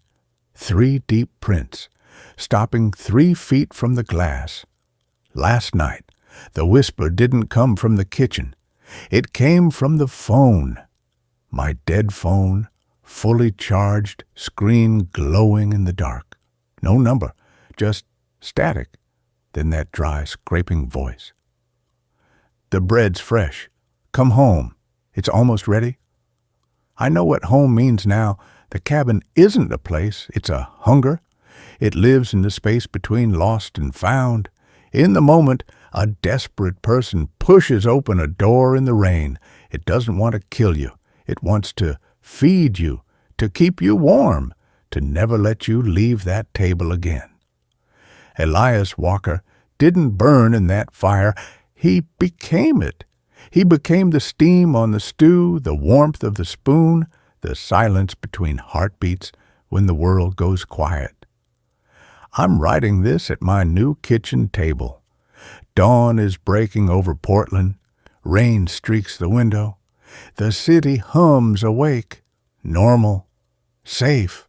My hands are steady for the first time in weeks because I've made a decision. I packed a bag, just clothes, no knife, no phone. I placed a cast iron spoon carefully on top of my folded shirts. It's warm, comforting. The bus station is 6 blocks away. The Greyhound to Nevada leaves at 8 a.m. From there, I'll hitchhike back to the trailhead, back to black spruce, back to the rain and the silent trees, back to the light in the window. I know what waits there. I know the footprints will lead to the table. I know the stew will be steaming. I know the second spoon will be set. But this time, I won't run. This time, I'll pull out the chair. This time, I'll sit. The hunger in my belly isn't mine anymore. It's deeper, older. It remembers the taste of time and blood. It remembers the warmth of the fire. It remembers what it's like not to be alone. The bus is due in 20 minutes. My suitcase sits by the door. The spoon rests on my open palm. It pulses with heat, like a heartbeat, like a promise. Sit. The whisper sighs in the steam rising from the spoon. I've saved your spot. I close my hand around the warm metal. The ache in my bones eases. The empty apartment feels less like a tomb and more like a threshold. Rain drums softly on the roof, just like that first night, just like coming home. I pick up my suitcase. The front door clicks shut behind me. The city lights blur through the rain-streaked bus window. I don't look back. I'm already tasting the stew, already feeling the warmth of the fire on my face, already hearing the soft, wet squelch of the spoon stirring in the pot. Waiting for me. The road ahead is dark, but the light in the window is bright, and the table is set for two, always for two. The spoon in my pocket glows against my leg, warm, patient, hungry. I lean my head against the glass, close my eyes. The whisper isn't in my ears anymore. It's in my blood, in my breath, in the hollow place where my loneliness used to live. Almost there, it sighs. Almost home. The bus turns onto the highway. The city fades. The pines begin. I don't need a map. The spoon knows the way. It's been hungry so long, and finally, I am ready to feed it. The road stretches ahead, dark and wet. But up ahead, through the downpour, a single yellow light glows in the window of a cabin that wasn't there yesterday. It's waiting.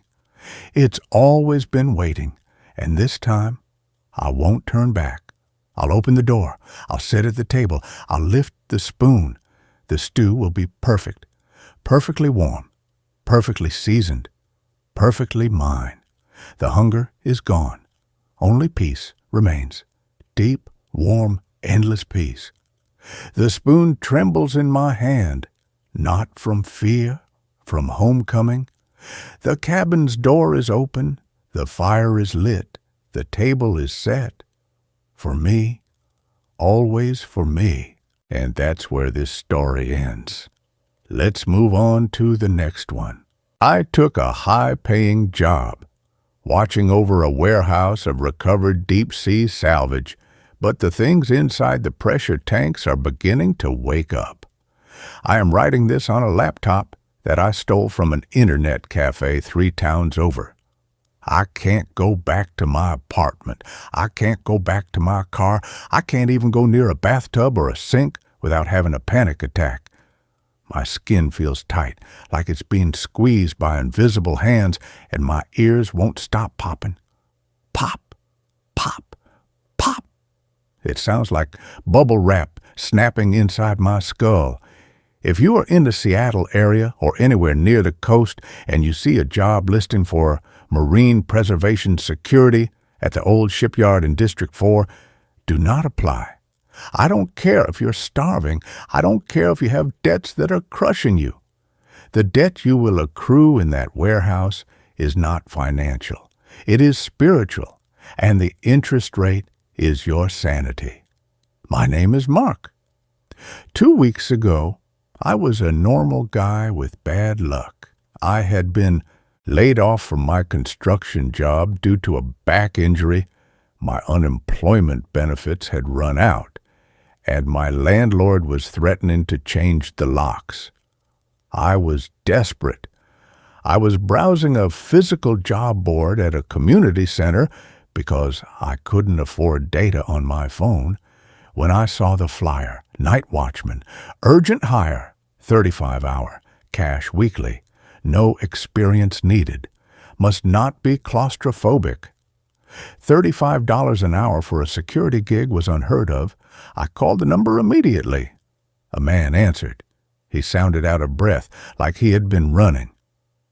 "Can you start tonight?" he asked. "Yes," I said. "What's the address?"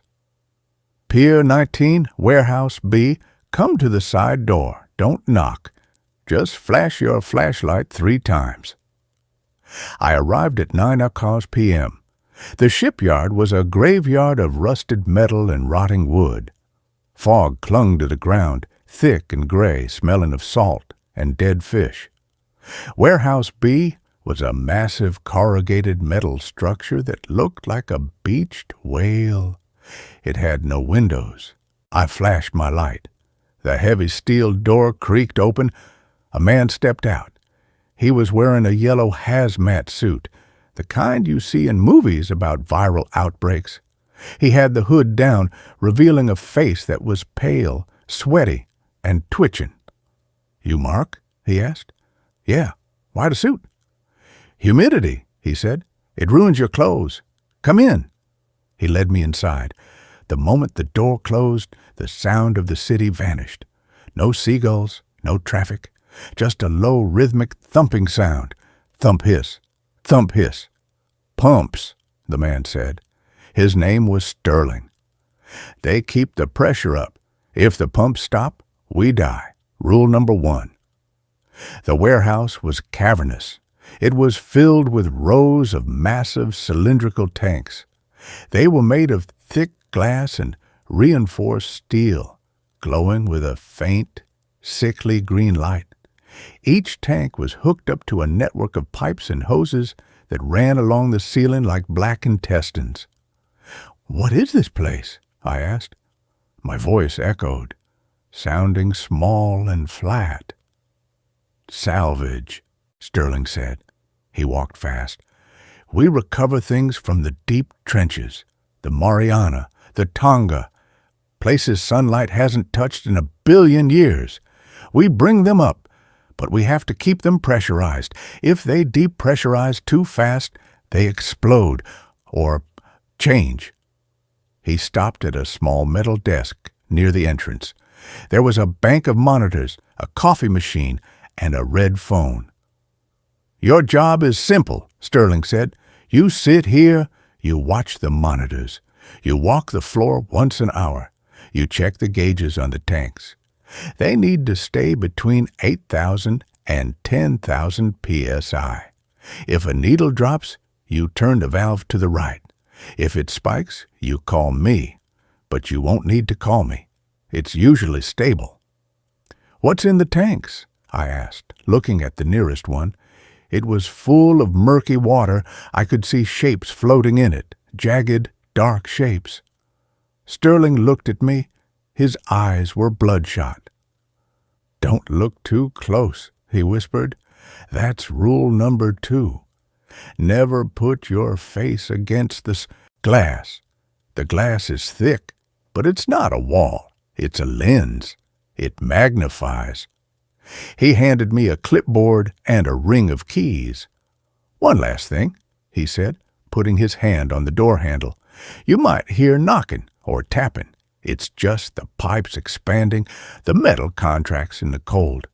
It sounds like knuckles on glass. Ignore it. Do not tap back. Do you understand? Never tap back." "Okay," I said. "I got it." He left. The door slammed shut with a finality that made my stomach drop. I was alone. The first 3 nights were easy, boring even. The warehouse was cold. I drank bad coffee and read old magazines I found in the desk. The thumping of the pumps became white noise. Thump, hiss, thump, hiss. I did my rounds. I walked down the long aisles of glowing tanks. There were 40 tanks in total. Some were small, the size of a coffin. Others were huge, towering 20 feet high. The labels on them were cryptic. Tank 4, Recovered Mechanism, USS Cyclops. Tank 12, Biological Mass, Unknown Origin. Tank 29, Sediment Sample, Challenger, Deep. I followed rule number 2.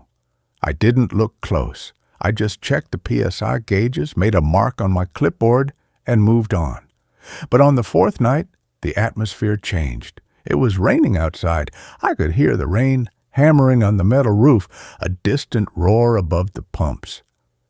The air inside the warehouse felt heavier, thicker. It was hard to breathe, like the oxygen was being sucked out. I was doing my 2 a.m. round. I was in the back section, the darkest part of the warehouse, near Tank 35. Tank 35 was the biggest one. It was a massive sphere of steel and glass. The water inside was pitch black. The label simply read, "Do not disturb." As I walked past it, I slipped.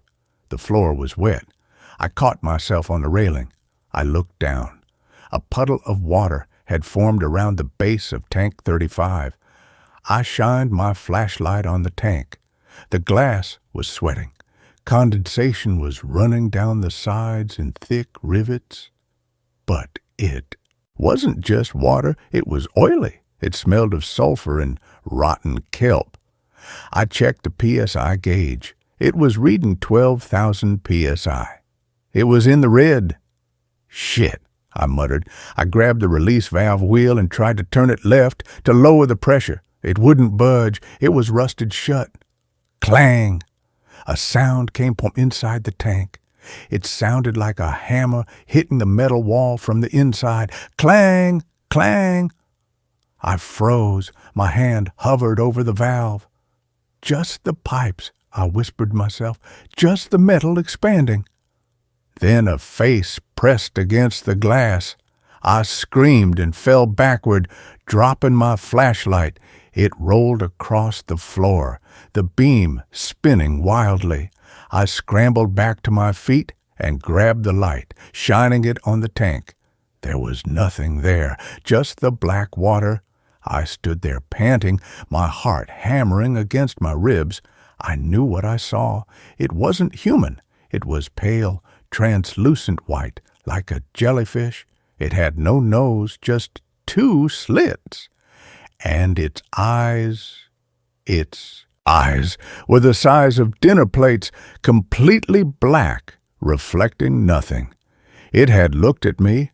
It had looked right at me with the curiosity that felt predatory. I ran back to the desk. I grabbed the red phone to call Sterling. "The number you have dialed is not in service," a robotic voice said. I tried again. Same message. I sat at the desk until sunrise, staring at the monitors. The camera feed for the back section, where Tank 35 was static.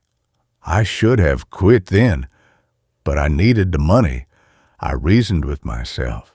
It was a trick of the light. Sleep deprivation. A reflection of my own face distorted by the glass.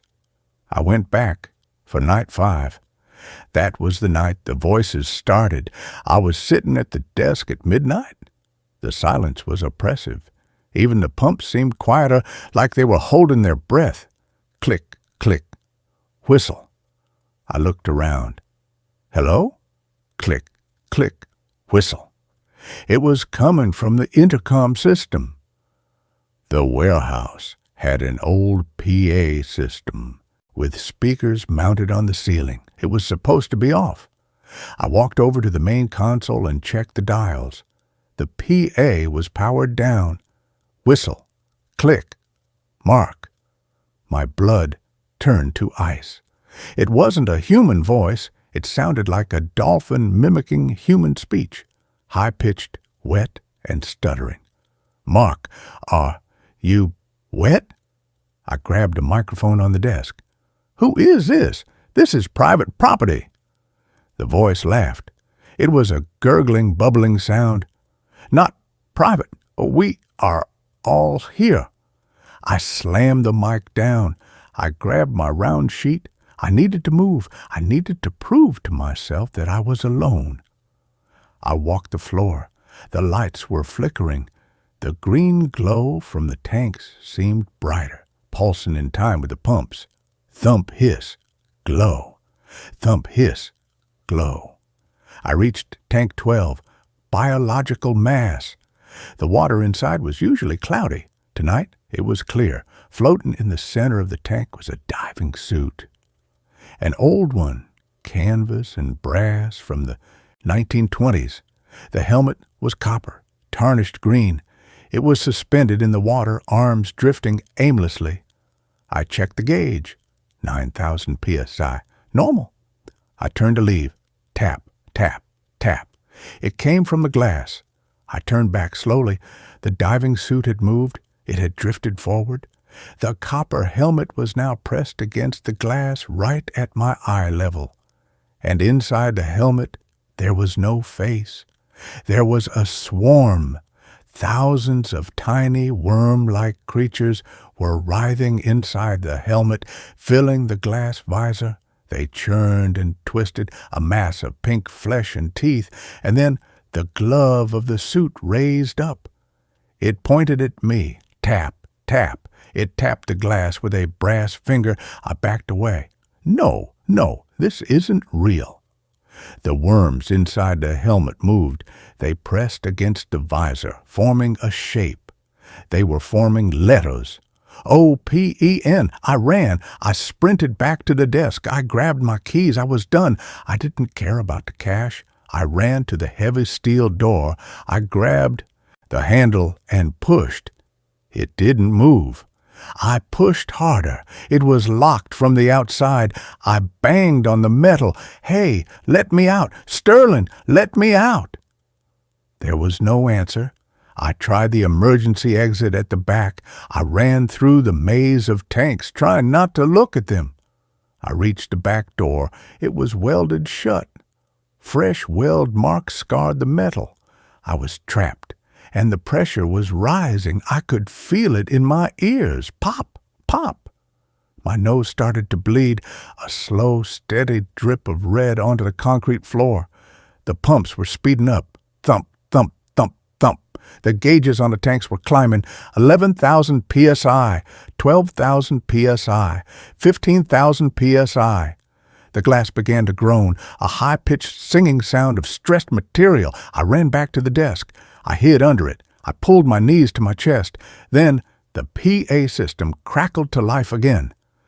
Mark, the water, warm. It was Sterling's voice this time, but it was wrong. It was slurred, distorted. Join us, Mark. The pressure makes us whole. I covered my ears. Shut up! Shut up! Then I heard the sound I had been dreading. Crack. It sounded like a gunshot. Then the sound of rushing water. Massive amounts of water. Tank 35 had breached. I peeked out from under the desk. A tidal wave of black water was rushing down the center aisle. It wasn't just water. It was thick, oily sludge. And it was carrying things. The other tanks were shattering in a chain reaction. Smash, smash, smash. Glass flew everywhere. From the wreckage of the tanks, shapes were rising. They weren't fish. They weren't monsters. They were amalgams. I saw a creature made of rusted gears and human bone. I saw a mass of kelp that walked on legs made of crab claws. I saw the diving suit from Tank 12, walking with the jerky puppet-like gait, the worm spilling out of the neck seal. They were coming toward the desk. The water hit me. It was freezing cold. It smelled of ancient rot.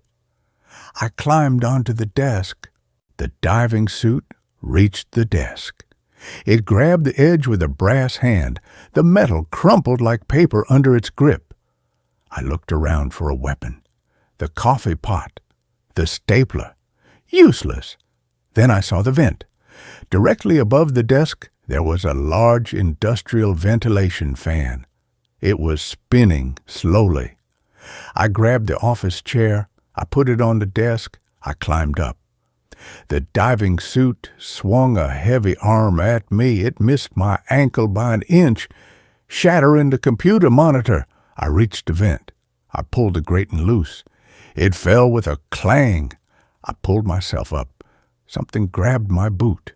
I looked down. The face from Tank 35, the pale jellyfish face, was right below me.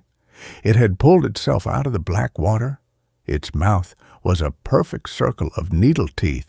It had latched onto my heel. I kicked. I screamed and kicked. The boot came loose. I scrambled into the ductwork. I crawled through the dark, greasy metal tunnel. Below me, the warehouse was a cacophony of destruction. metal tearing, water rushing, and that terrible whistling speech. Come back, Mark. You have seen us. You belong to the deep.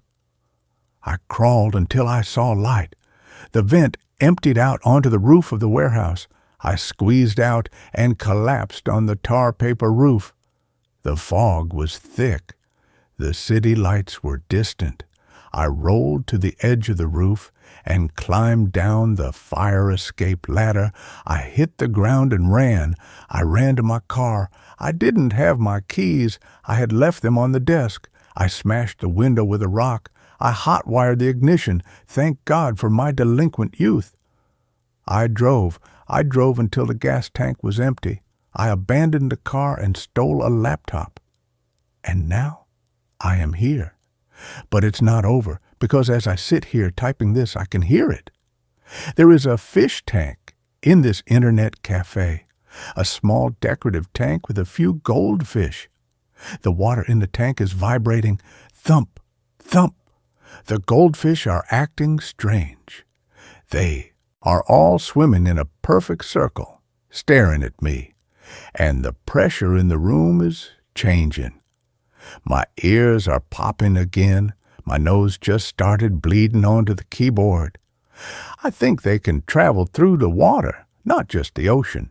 Any water, the pipes, the sewers, the rain. It's starting to rain outside. I can hear the tapping on the window. Tap, tap, tap. It sounds like a brass finger on glass. I have to go. I have to find a desert, somewhere dry, somewhere with no pipes. If you read this, stay away from the deep. Stay away from the salvage. And if you hear your pipes knocking in the middle of the night, don't assume it's just the heat. Run, because the pressure is coming, and it wants to make you whole. This is where the story ends. Let's continue with the next. Every trail camera in this forest shows the same smiling man. I took the job because my rent was late and my ex's lawyer was circling like a shark. $500 to check 30 trail cameras deep in the Blackwater Preserve wasn't just easy money. It was survival. The State Wildlife Office didn't care that I'd flunked out of forestry school. They just needed someone expendable to hike the restricted zone after the last technician vanished. Ranger Hayes handed me the keys to a rusted Forest Service truck and a manila folder thick with incident reports. His knuckles were white on the folder's edge. "Stay on the marked trails," he said, his voice low. "Don't touch the cameras, just swap the SD cards. And Ben?" He held my gaze, his eyes bloodshot. "If you see anything unusual, don't look at it too long. Don't recognize it." He slid a grainy printout across the desk, a trail cam photo. A man standing in a sun-dappled clearing, smiling, too wide, too still. His eyes were closed. This is what happened to Miller. He saw it. Then he knew it. Now he's part of the woods. The Blackwater Preserve wasn't on tourist maps. No marked trails, no campgrounds. Just 20,000 acres of old-growth pine, hemlock, and silence so thick it pressed against my eardrums. The truck died at the gate where Hayes had left me, its engine coughing its last breath into the damp morning air. I shouldered my pack. SD cards, protein bars, a thermos of bitter coffee, and stepped past the chained gate. The sign read, "No entry, Ecological Preservation Zone." Below it, someone had carved a single word into the wood. Run. The first camera was easy, mounted on a pine trunk 10 feet up, its red recording light blinking like a slow, patient heartbeat. I swapped the SD card with numb fingers, the forest sounds unnervingly absent. No birds, no squirrels, just the wind high in the canopy, a dry whisper that sounded like paper tearing. I clipped the new card in my boot sinking into the mossy earth. Something crunched underfoot, not a twig, a tooth, yellowed, human-sized. I kicked dirt over it and walked faster. Camera 2 was deeper in, near a stagnant stream. Its casing was smeared with something dark and sticky that smelled faintly of honey and iron. The SD card slot was jammed. I pried it open with my pocket knife, my skin crawling. The old card slid out. As I pocketed it, I caught movement in the camera's tiny viewing screen, a flicker of white. I froze. The screen was dark, dead. I must have imagined it. But when I reached the truck hours later, covered in sweat and scratches, I plugged the first card into my laptop. Footage from camera 1. Deer grazing at dawn. A raccoon washing its paws. Then, 2:17 a.m., the trees go still. The wind dies. From the edge of the frame, a figure steps into the clearing. A man, late 50s, thinning gray hair, wearing a faded flannel shirt and muddy boots. He walks with a slight limp. He stops directly in front of the lens, looks up, and smiles. Not a friendly smile. A rictus grin splitting his face too wide, showing too many teeth. His eyes are shut tight. He stands there for exactly 60 seconds, unmoving, while the trees behind him seem to lean inward. Then he turns and limps back into the shadows. The file name, Smiler 001 MP4. I deleted it, poured whiskey from my thermos straight into my mouth. Told myself it was a prank, a trespasser. Hayes had warned me about poachers, but camera 2's footage was worse. Same man, same smile, same shut eyes. But this time, he wasn't alone. Behind him, deep in the tree line, stood 3 more figures, all facing the camera, all smiling, all with eyes squeezed shut. The timestamp, 3:03 a.m. File name, Smiler 002 MP4. I almost turned back, but the $500 was my lifeline. I needed it. I hiked deeper.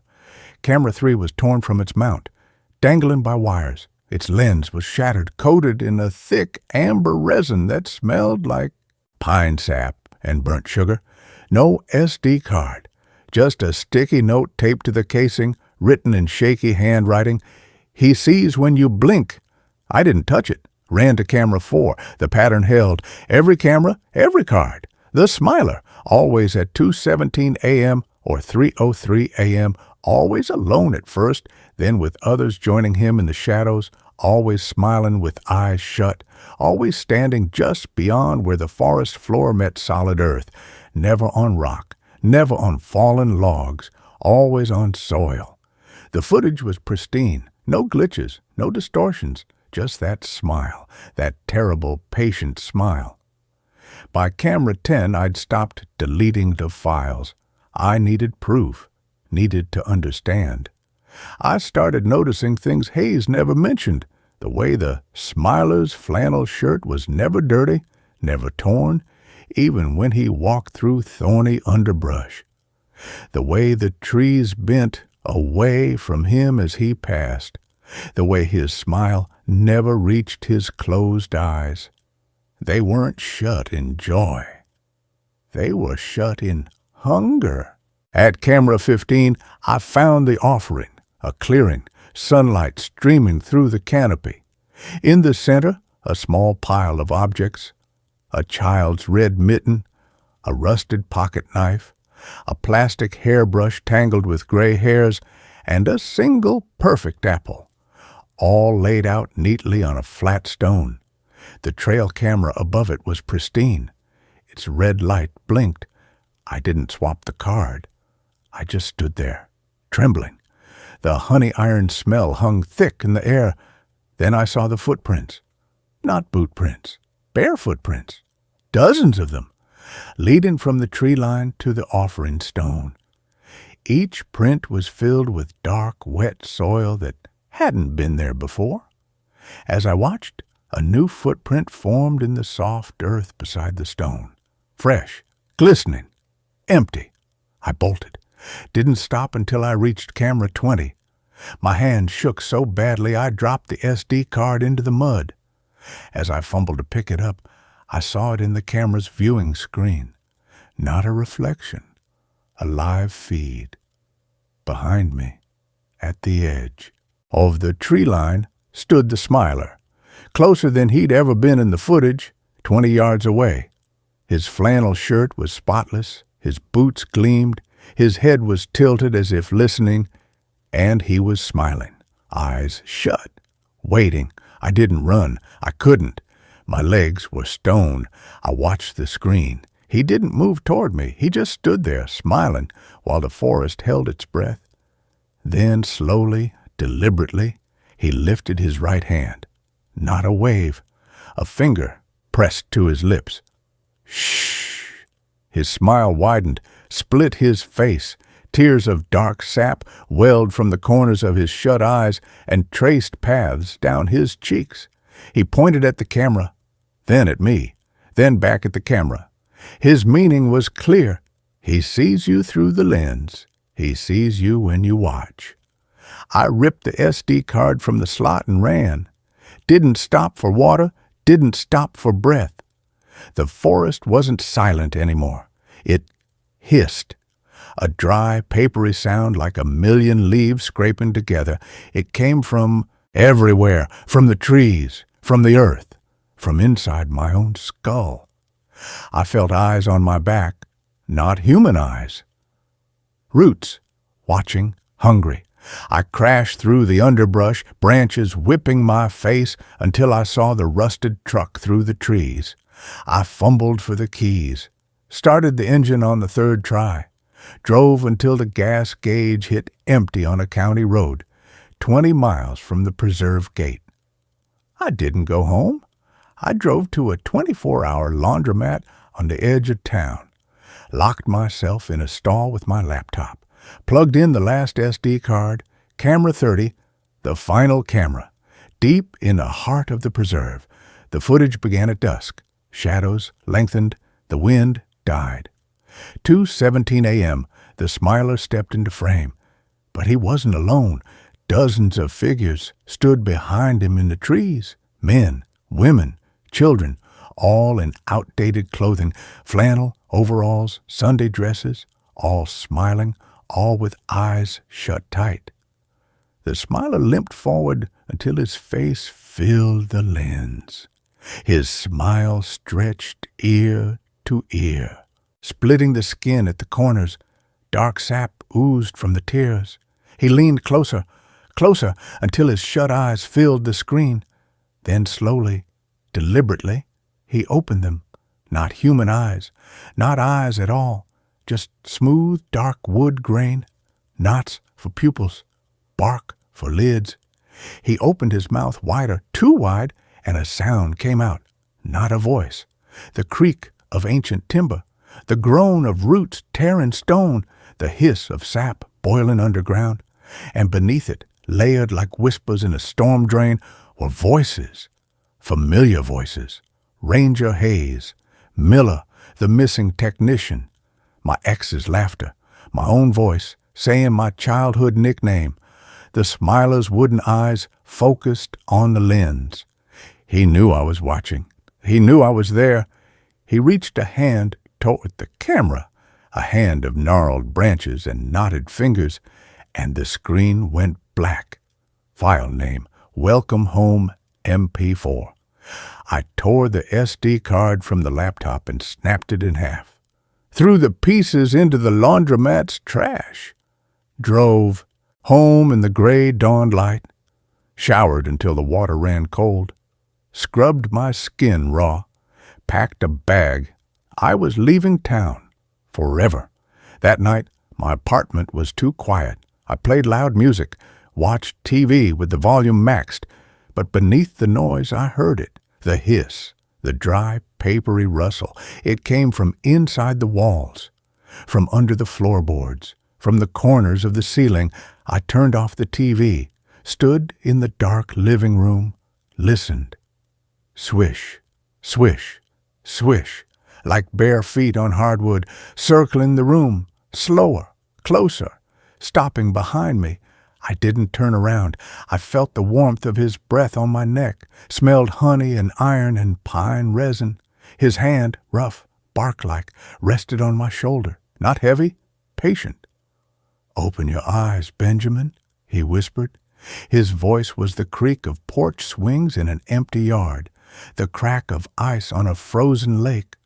My name, spoken in a language older than words. "Stop blinking. Let me see you." I squeezed my eyes. Shut. Tears streamed down my face. "Please," I choked. "I didn't mean to watch. I didn't know." His thumb stroked my shoulder, gentle, a lover's touch.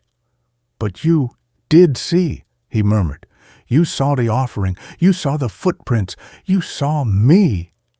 His breath grew warm against my ear. "You looked. You recognized." His other hand brushed my cheek.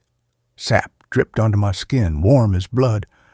"Now you belong to the quiet places, to the spaces between the trees, to the soil that remembers." I opened my eyes. The room was dark, but not empty. Shapes moved in the shadows, tall figures with shut eyes and wide wooden smiles. They didn't walk, they grew from the corners, from the floorboards, from the very air. The hissing filled the room, a sound like roots spreading through stone. The smiler's face was inches from mine.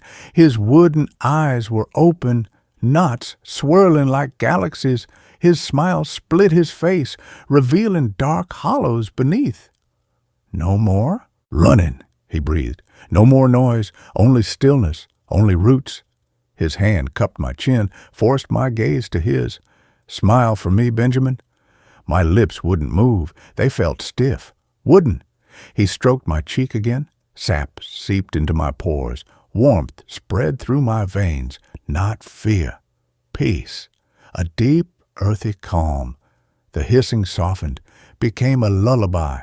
The figures in the room stopped moving, just stood, smiling, waiting. "Smile," he whispered again. "It doesn't hurt after the first time." I tried. My jaw ached. My lips felt heavy like wet clay.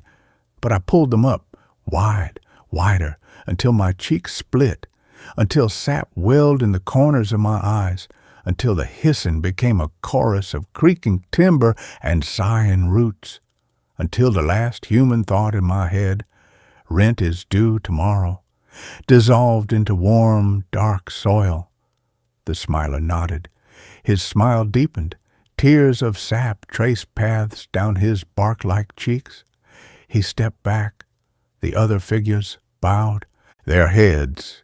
The hissing faded to a hum. The warmth in my bones spread to my fingertips, my toes, my lungs. I didn't breathe anymore. I rooted. I don't live in the apartment anymore. My landlord found the door unlocked this morning, empty, no note, just a fine layer of damp soil on the floorboards and the smell of pine and honey lingering in the air. They'll chalk it up to another runaway, another ghost in a town full of them. But I'm not gone. I'm here, in the quiet places, in the spaces between the trees. Ranger Hayes will find my truck abandoned at the Blackwater Gate tomorrow. He'll hike the trails. He'll check the cameras. He'll see me, standing beside the smiler in the clearing where the offering stone lies. My flannel shirt is clean. My boots are dry. My eyes are shut. My smile is wide, patient, waiting. He'll recognize me. He'll know me. And when he does, the roots will rise from the soil to meet his feet. The hissing will fill his ears. The smiler will place a bark-like hand on his shoulder and whisper his childhood nickname. Hayes will try to run, but the trail will shift. The trees will lean inward. The soil will soften beneath his boots. He'll look at the camera, see us smiling, see the peace in our shut eyes, and he'll understand. The hunger isn't for flesh, it's for the noise inside us, the fear, the loneliness, the human ache to be seen. The forest doesn't kill, it quiets. It fills the hollow places with roots and resin and deep, wordless peace.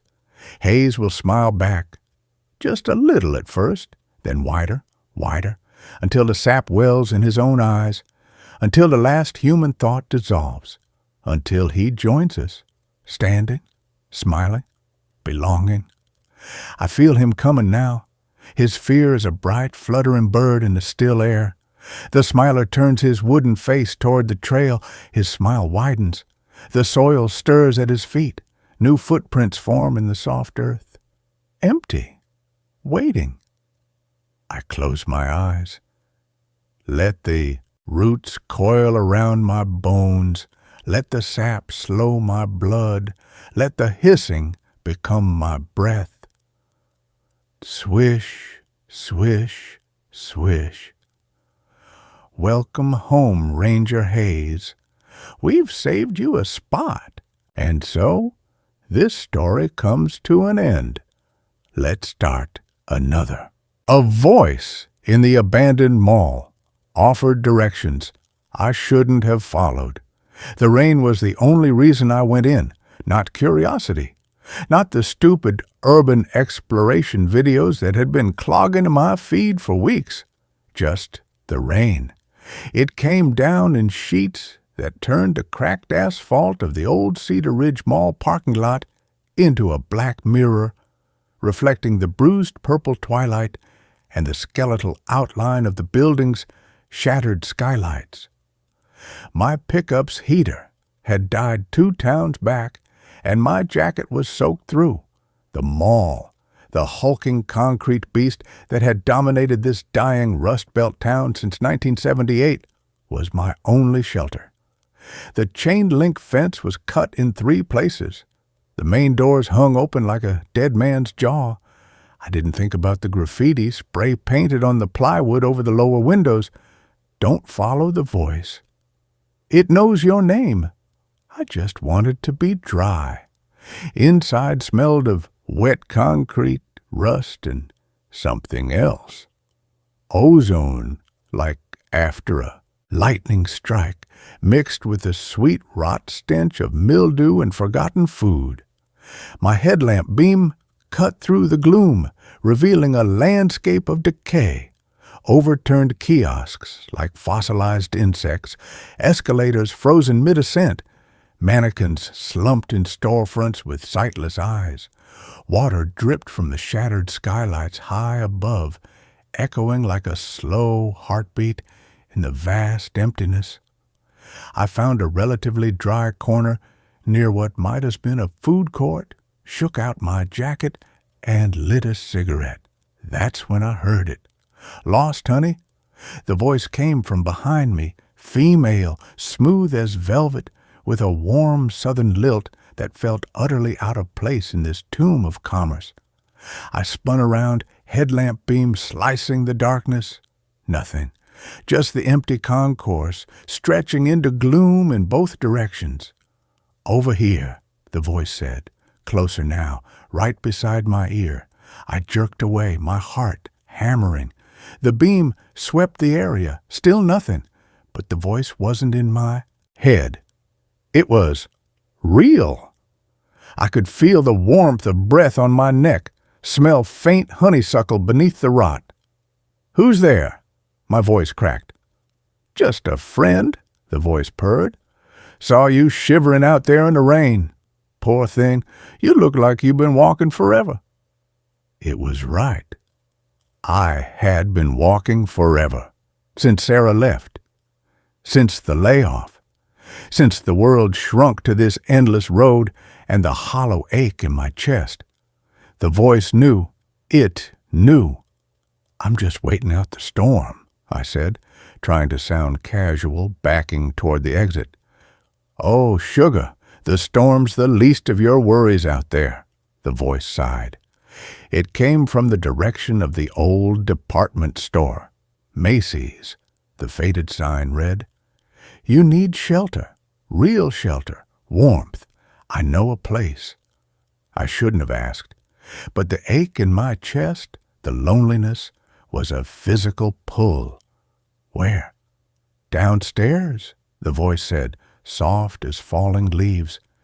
In the old service tunnels, dry as a bone, safe, no one ever goes down there. It paused. The honeysuckle scent intensified. I've been waiting for someone like you, someone who understands the quiet. The service tunnels, every abandoned building has them. Utility corridors, maintenance access, places forgotten even by the decay. I'd seen the stairwell near the food court, a heavy metal door marked Authorized Personnel Only. It had been chained shut from the outside, but as I approached it now, the chain was gone. The door stood slightly ajar, revealing only darkness beyond. And cold. Not just damp basement cold. A deep, marrow-freezing chill that made my breath plume in the headlamp beam. It smelled like that ozone rot again, sharper now. Underneath it, wet stone and something metallic, like old pennies. The voice whispered from the darkness beyond the door. Come on, honey, it's warmer down here. I heaved the door open. It didn't groan. It sighed, a wet, sucking sound, as if the darkness beyond had been holding its breath. Stairs descended into utter blackness, concrete steps, slick with condensation. I flicked my headlamp beam down. The stairs went straight, no turns, no landings, just a narrow throat of concrete vanishing into the earth. The cold intensified, carrying that coppery smell stronger now. My teeth chattered. I took one step down, then another. The door swung shut behind me with a soft click. Not a slam, a seal. The stairs went on for what felt like half an hour. The air grew thick, hard to pull into my lungs. The only sounds were my own ragged breathing, the drip of condensation from the ceiling, and the crunch of grit under my boots. Then the stairs ended. I stood in a tunnel, not a sewer, not a mine shaft. This was built. Smooth, seamless concrete walls curving into a perfect arch overhead. No pipes, no wires, just clean, cold concrete stretching ahead and behind into darkness. My headlamp beam barely reached to 20 feet before the darkness swallowed it whole. The floor was dry, spotless. I turned to go back. The stairs were gone. Where the steps should have been was only more tunnel. Solid concrete wall. I ran my hands over it. No seam, no handle, no trace of the door. Panic clawed up my throat.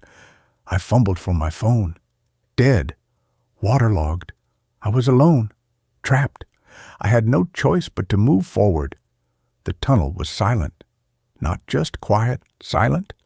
No dripping water, no skittering rats, no distant traffic hum, just the crunch of my boots and the sound of my own pulse roaring in my ears. The air smelled sterile now, like a hospital corridor, but with that undercurrent of copper still there, faint but insistent. I walked for what felt like miles. The tunnel never curved, never branched, just straight concrete under a lid of darkness. My headlamp batteries were fading, the beam yellowing, shrinking. Shadows deepened at the edges of my vision. Then I heard it. I whisper, not from ahead, not from behind, from inside my own skull, dry, papery, like dead leaves skittering across stone. Daniel. I froze. My name. My real name. Not the Danny everyone used since high school. Only my mother called me Daniel. She'd been dead 10 years. Keep walking, Daniel. It's warmer ahead. Her voice, exactly her voice. The soft lisp, the warmth that always lived in it. But it was wrong. Flat. Emotionless. Like a recording played through a tin can. Mom? The word cracked in my throat. Don't stop. Don't look back. The cold bites here. I walked, faster. The tunnel walls seemed to press closer. The beam of my headlamp flickered, dimmed to a sickly orange glow. Shadows leapt and writhed at the edges of the light, not cast by anything, just there, coiling in the corners of my vision. The whisper came again, but it wasn't just my mother anymore. Layered beneath her voice were others. Sarah, sighing. "You always run toward trouble, Dan." My old boss, firing me. "You're not reliable, Daniel." All speaking at once, a chorus of disappointment and fear, all whispering the same thing. "Keep walking." The tunnel opened suddenly. I stumbled out of the concrete throat into a vastness that stole my breath. My dying headlamp beam swept across. Nothing. Empty space, but not darkness. A pale, sourceless light filled the air, the color of bone. It revealed a landscape that shouldn't exist.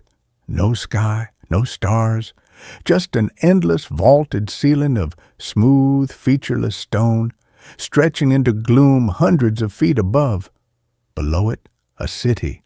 Not ruins, not overgrown. A city of perfect bone-white structures. Towers like bleached ribs pierced the ceiling. Buildings curved into impossible spirals, their windows dark, empty eyes. Streets ran straight and silent between them, paved with the same seamless white stone. No vehicles, no wires, no smoke, no life, just geometric perfection under that lid of stone. The air hung utterly still. The coppery smell was gone. Only the sterile hospital scent remained, cold and clean. And the statues? They lined the nearest street. Hundreds of them. Life-sized human figures carved from the same bone-white stone. Men, women, children, all facing the same direction, toward a colossal archway at the city's heart. All frozen mid-stride, all smiling, not happy smiles. Rictus grins stretched too wide, splitting their stone faces. Their eyes were closed, tightly shut. I took a step forward. My boot crunched on the white gravel of the street. The sound was obscenely loud. It echoed off the silent towers. Every statue turned its head. Not smoothly, not mechanically. With the slow, grinding crack of stone on stone, 100 stone faces swiveled toward me. Their shut eyes didn't open, their smiles didn't change. But I felt them looking, felt their attention like ice sliding down my spine. The whispers in my head surged, not voices now, but a dry, rustling hiss, like roots tearing through soil. "Daniel, you found us.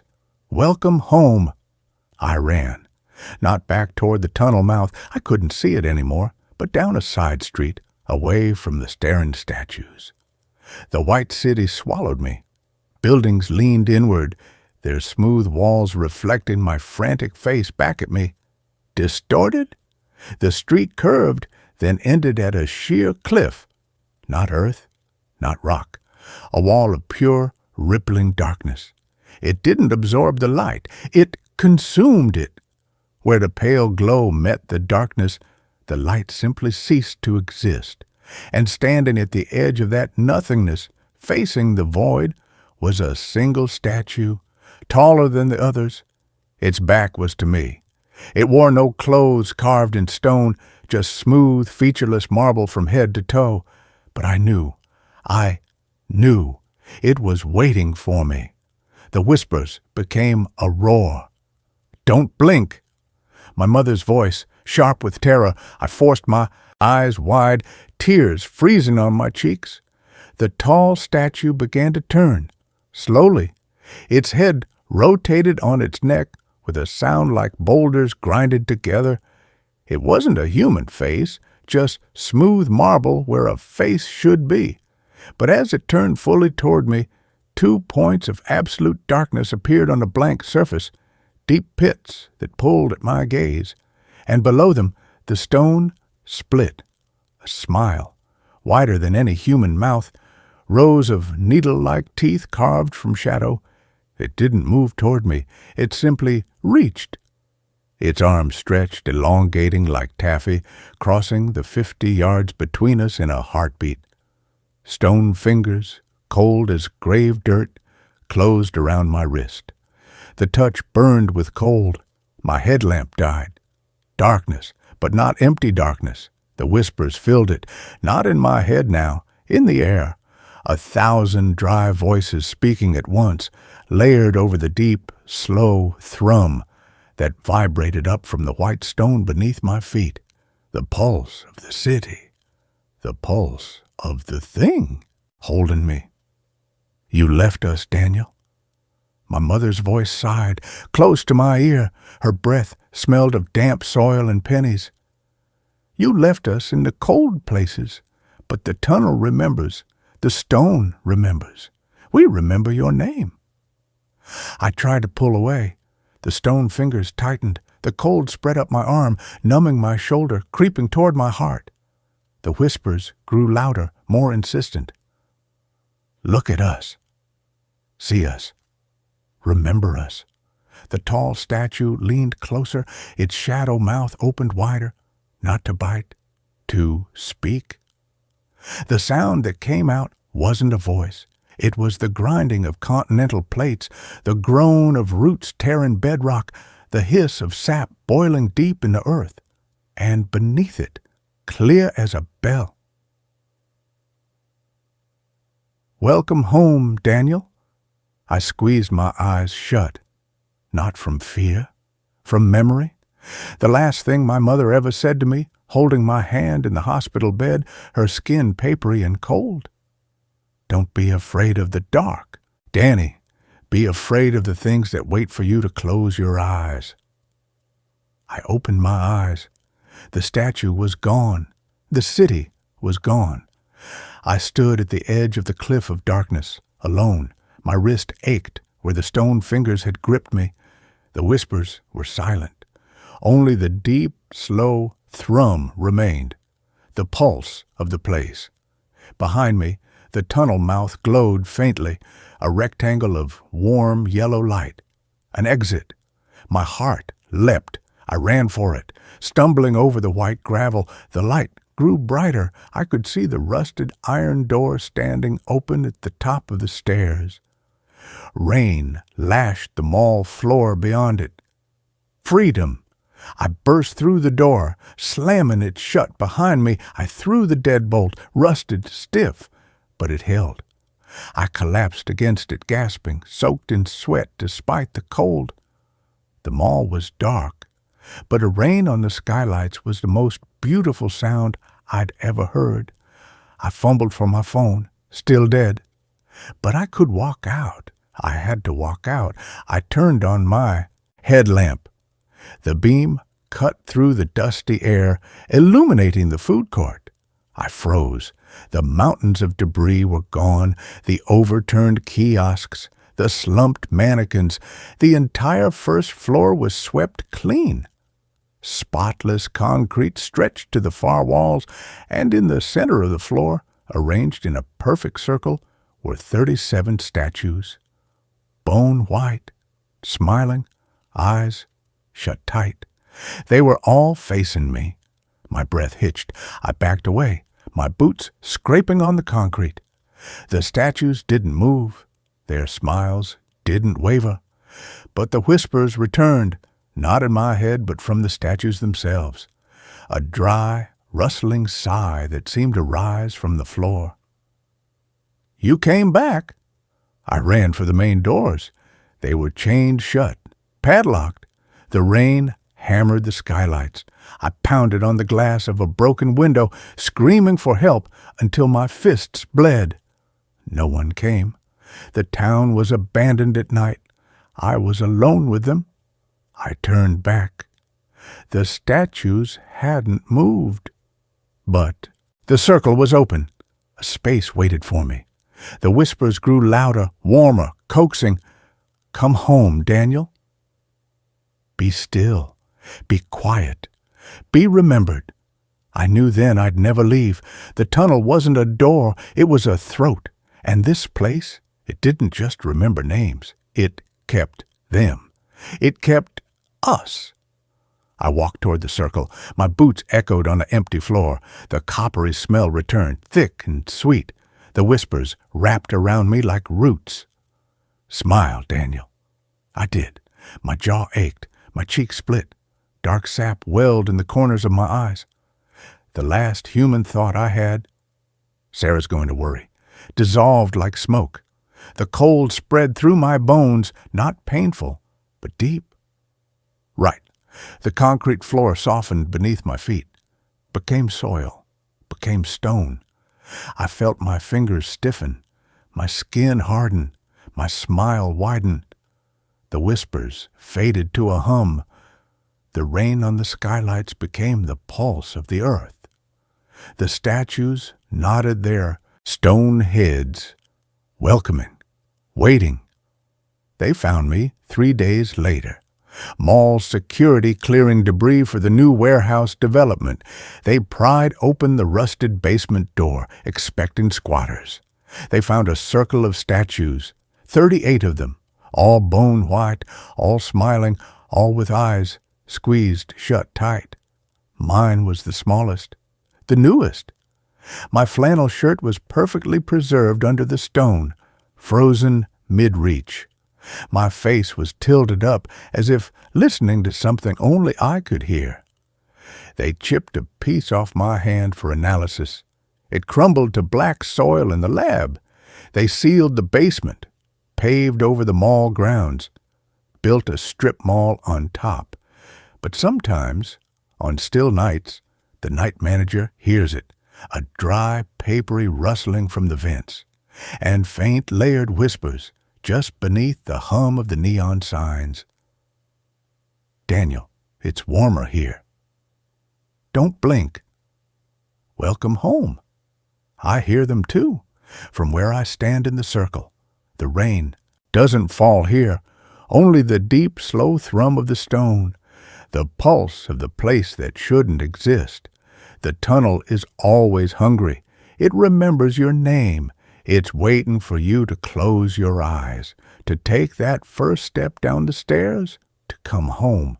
I smile wider, wider, until the stone cracks at the corners of my mouth, until the whispers become my breath, until I am not Daniel anymore. I am memory. I am stone. I am the waiting, and the tunnel breathes behind me deep in the earth.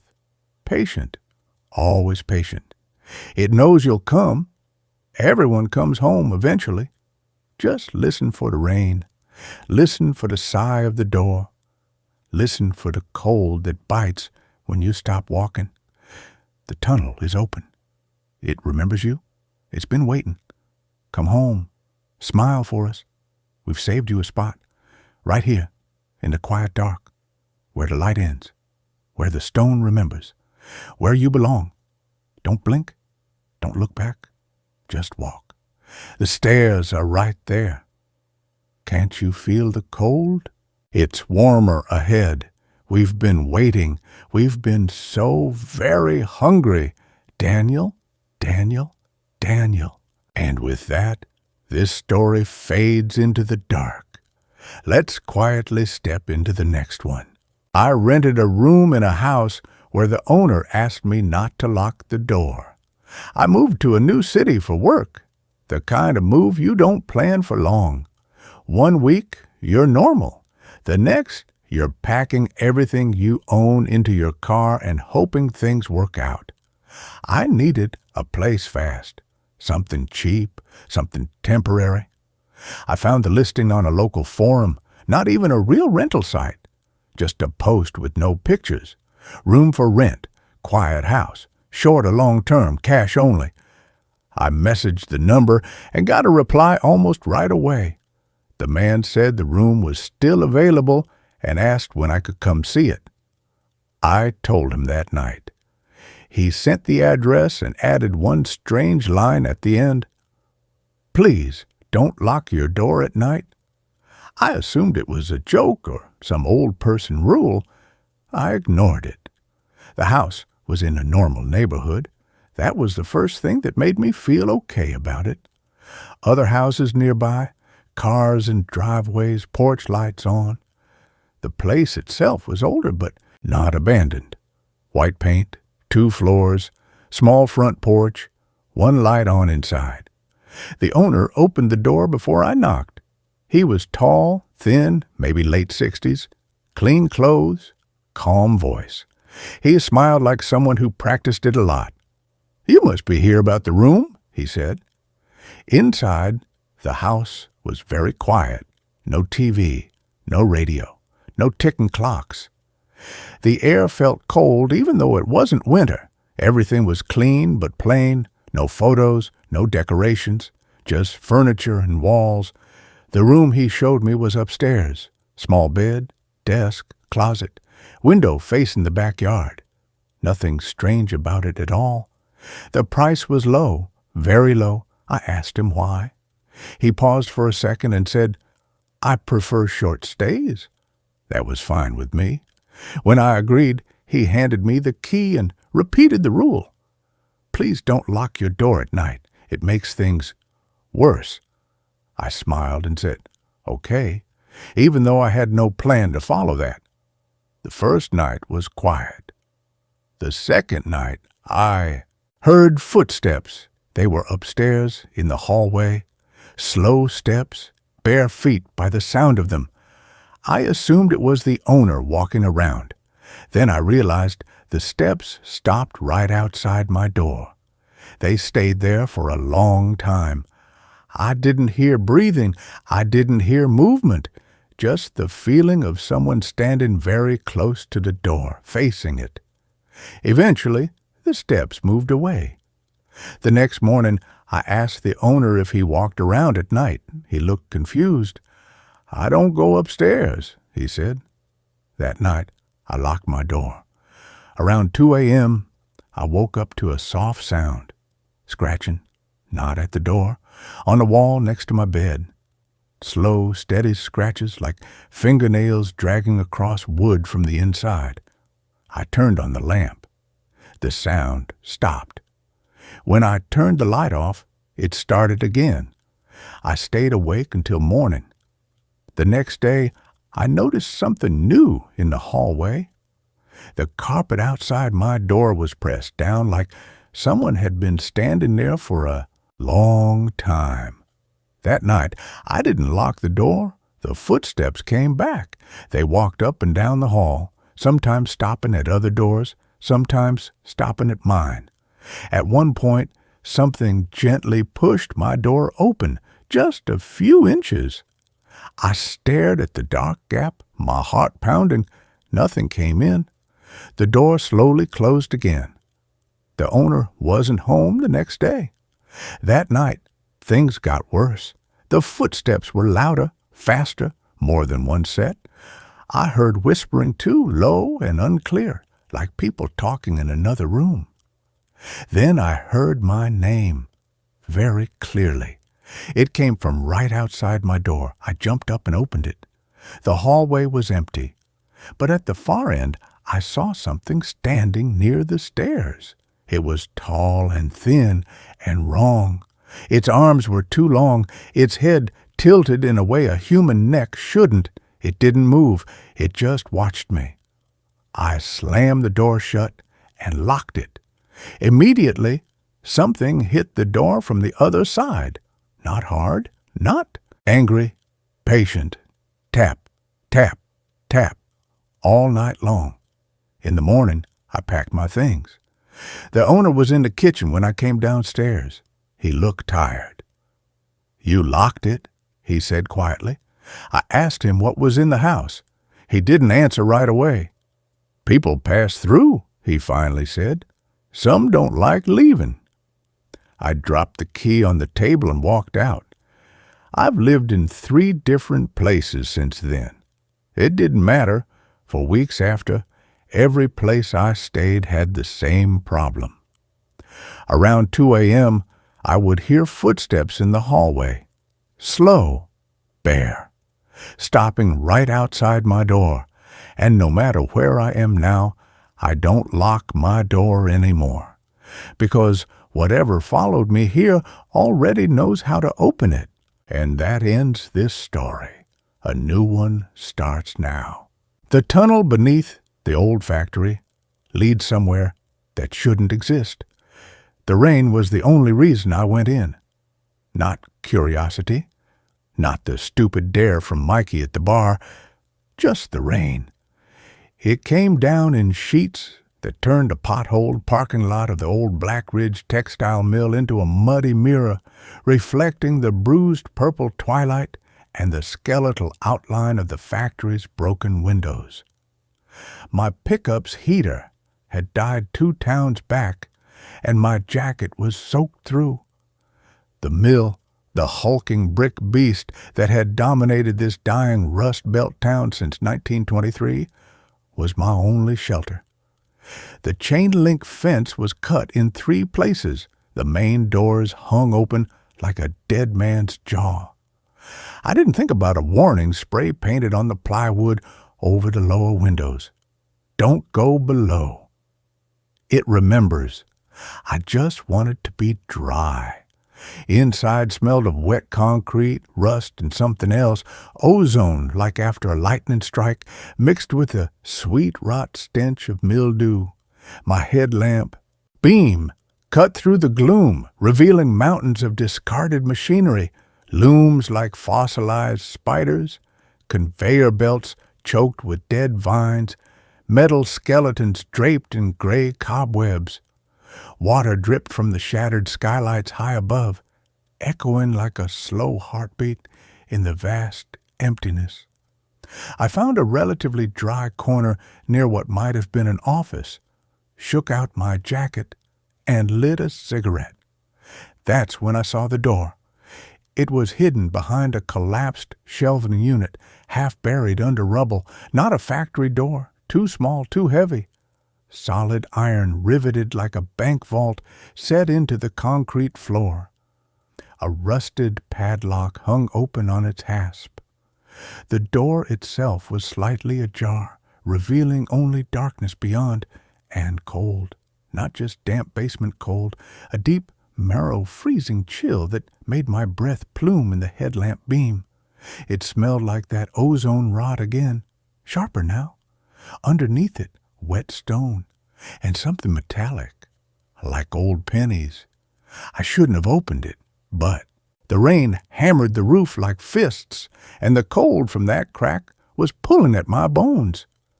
I heaved the door open. It didn't groan. It sighed, a wet, sucking sound, as if the darkness beyond had been holding its breath. Stairs descended into utter blackness.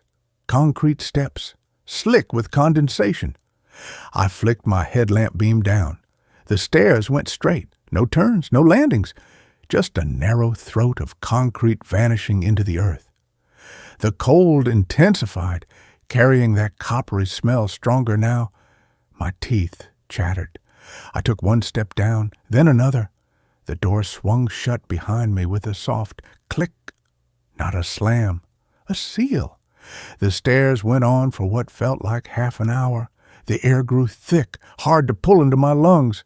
The only sounds were my own ragged breathing, the drip of condensation from the ceiling, and the crunch of grit under my boots. Then the stairs ended. I stood in a tunnel, not a sewer, not a mine shaft. This was built. Smooth, seamless concrete walls, curving into a perfect arch overhead, no pipes, no wires, just clean, cold concrete stretching ahead and behind into darkness. My headlamp beam barely reached 20 feet before the darkness swallowed it whole. The floor was dry, spotless. I turned to go back. The stairs were gone. Where the steps should have been was only more tunnel, solid concrete wall. I ran my hands over it. No seam, no handle, no trace of the door. Panic clawed up my throat. I fumbled for my phone. Dead, waterlogged. I was alone, trapped. I had no choice but to move forward. The tunnel was silent, not just quiet. Silent. No dripping water, no skittering rats, no distant traffic hum. Just the crunch of my boots and the sound of my own pulse roaring in my ears.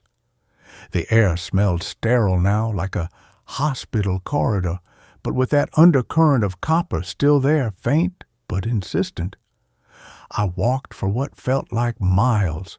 The tunnel never curved, never branched, just straight concrete under the lid of darkness. My headlamp batteries were fading, the beam yellowing, shrinking. Shadows deepened at the edges of my vision. Then I heard it, a whisper, not from ahead, not from behind, from inside my own skull, dry, papery, like dead leaves skittering across stone. Daniel? I froze. My name, my real name, not the Danny everyone used since high school. Only my mother called me Daniel. She'd been dead 10 years. Keep walking, Daniel. It's warmer ahead. Her voice, exactly her voice. The soft lisp, the warmth that always lived in it, even when she was scolding me for tracking mud on her clean floors. But it was wrong, flat, emotionless, like a recording played through a tin can. Mom? The word cracked in my throat. Don't stop. Don't look back. The cold bites here. I walked faster.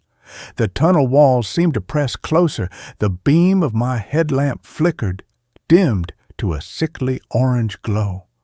Shadows leapt and writhed at the edges of the light, not cast by anything, just there, coiling in the corners of my vision. The whisper came again, but it wasn't just my mother anymore. Layered beneath her voice were others. Mikey from the bar laughing about the dare.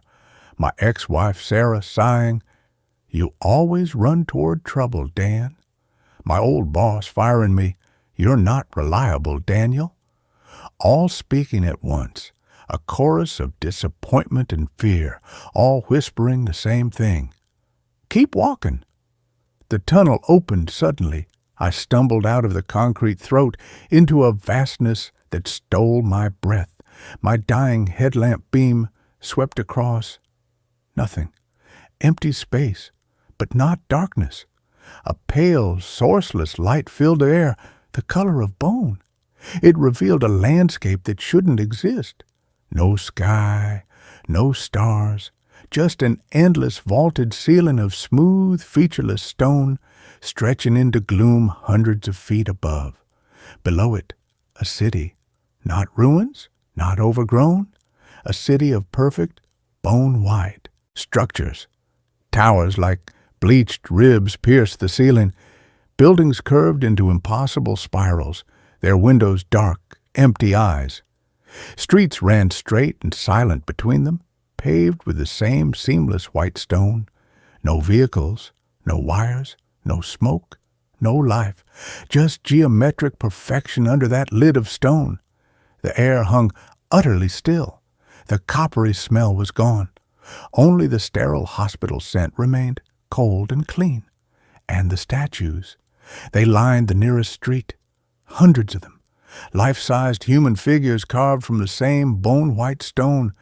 Men, women, children, all facing the same direction, toward a colossal archway at the city's heart. All frozen mid-stride, all smiling, not happy smiles, rictus grins stretched too wide, splitting their stone faces. Their eyes were closed, tightly shut. I took a step forward. My boot crunched on the white gravel of the street. The sound was obscenely loud. It echoed off the silent towers. Every statue turned its head, not smoothly, not mechanically, with the slow grinding crack of stone on stone. 100 stone faces swiveled toward me. Their shut eyes didn't open. Their smiles didn't change. But I felt them looking, felt their attention like ice sliding down my spine. The whispers in my head surged, not voices now, but a dry, rustling hiss, like roots tearing through soil. "Daniel, you found us. Welcome home." I ran, not back toward a tunnel mouth. I couldn't see it anymore, but down a side street, away from the staring statues. The white city swallowed me. Buildings leaned inward, their smooth walls reflecting my frantic face back at me, distorted. The street curved, then ended at a sheer cliff, not earth, not rock. A wall of pure, rippling darkness. It didn't absorb the light. It consumed it. Where the pale glow met the darkness, the light simply ceased to exist. And standing at the edge of that nothingness, facing the void, was a single statue, taller than the others. Its back was to me. It wore no clothes carved in stone, just smooth, featureless marble from head to toe. But I knew it was waiting for me. The whispers became a roar. "Don't blink!" My mother's voice, sharp with terror. I forced my eyes wide, tears freezing on my cheeks. The tall statue began to turn.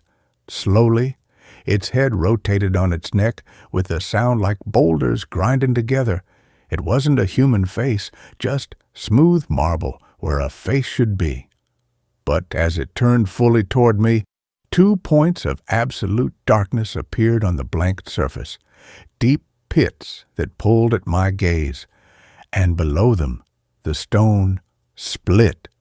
A smile, wider than any human mouth, rows of needle-like teeth carved from shadow. It didn't move toward me, it simply reached. Its arms stretched, elongating like taffy, crossing the 50 yards between us in a heartbeat. Stone fingers, cold as grave dirt, closed around my wrist. The touch burned with cold. My headlamp died. Darkness, but not empty darkness. The whispers filled it, not in my head now, in the air. 1,000 dry voices speaking at once, layered over the deep, slow thrum that vibrated up from the white stone beneath my feet. The pulse of the city, the pulse of the thing holding me. "You left us, Daniel?" My mother's voice sighed, close to my ear. Her breath smelled of damp soil and pennies. "You left us in the cold places, but the tunnel remembers, the stone remembers. We remember your name." I tried to pull away. The stone fingers tightened. The cold spread up my arm, numbing my shoulder, creeping toward my heart. The whispers grew louder, more insistent. "Look at us. See us. Remember us."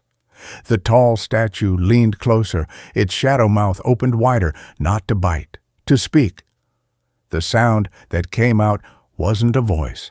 It was the grinding of continental plates, the groan of roots tearing bedrock, the hiss of sap boiling deep in the earth, and beneath it, clear as a bell. "Welcome home, Daniel." I squeezed my eyes shut, not from fear, from memory. The last thing my mother ever said to me, holding my hand in the hospital bed, her skin papery and cold, "Don't be afraid of the dark, Danny. Be afraid of the things that wait for you to close your eyes." I opened my eyes. The statue was gone. The city was gone. I stood at the edge of the cliff of darkness, alone. My wrist ached where the stone fingers had gripped me. The whispers were silent. Only the deep, slow thrum remained, the pulse of the place.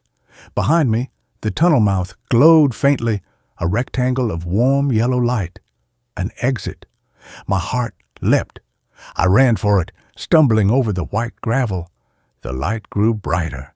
I could see the rusted iron door standing open at the top of the stairs. Rain lashed the factory floor beyond it. Freedom! I burst through the door, slamming it shut behind me. I threw the deadbolt, rusted, stiff, but it held. I collapsed against it, gasping, soaked in sweat despite the cold. The factory was dark, but the rain on the roof was the most beautiful sound I'd ever heard. I fumbled for my phone. Still dead, but I could walk out. I had to walk out. I turned on my headlamp. The beam cut through the dusty air, illuminating the factory floor. I froze, The mountains of machinery were gone, the collapsed shelving, the vines, the entire first floor was swept clean. Spotless concrete stretched to the far walls, and in the center of the floor, arranged in a perfect circle, were 37 statues, bone white, smiling, eyes shut tight. They were all facing me. My breath hitched. I backed away, my boots scraping on the concrete. The statues didn't move. Their smiles didn't waver, but the whispers returned, not in my head, but from the statues themselves. A dry, rustling sigh that seemed to rise from the floor. You came back. I ran for the main doors. They were chained shut, padlocked. The rain hammered the roof.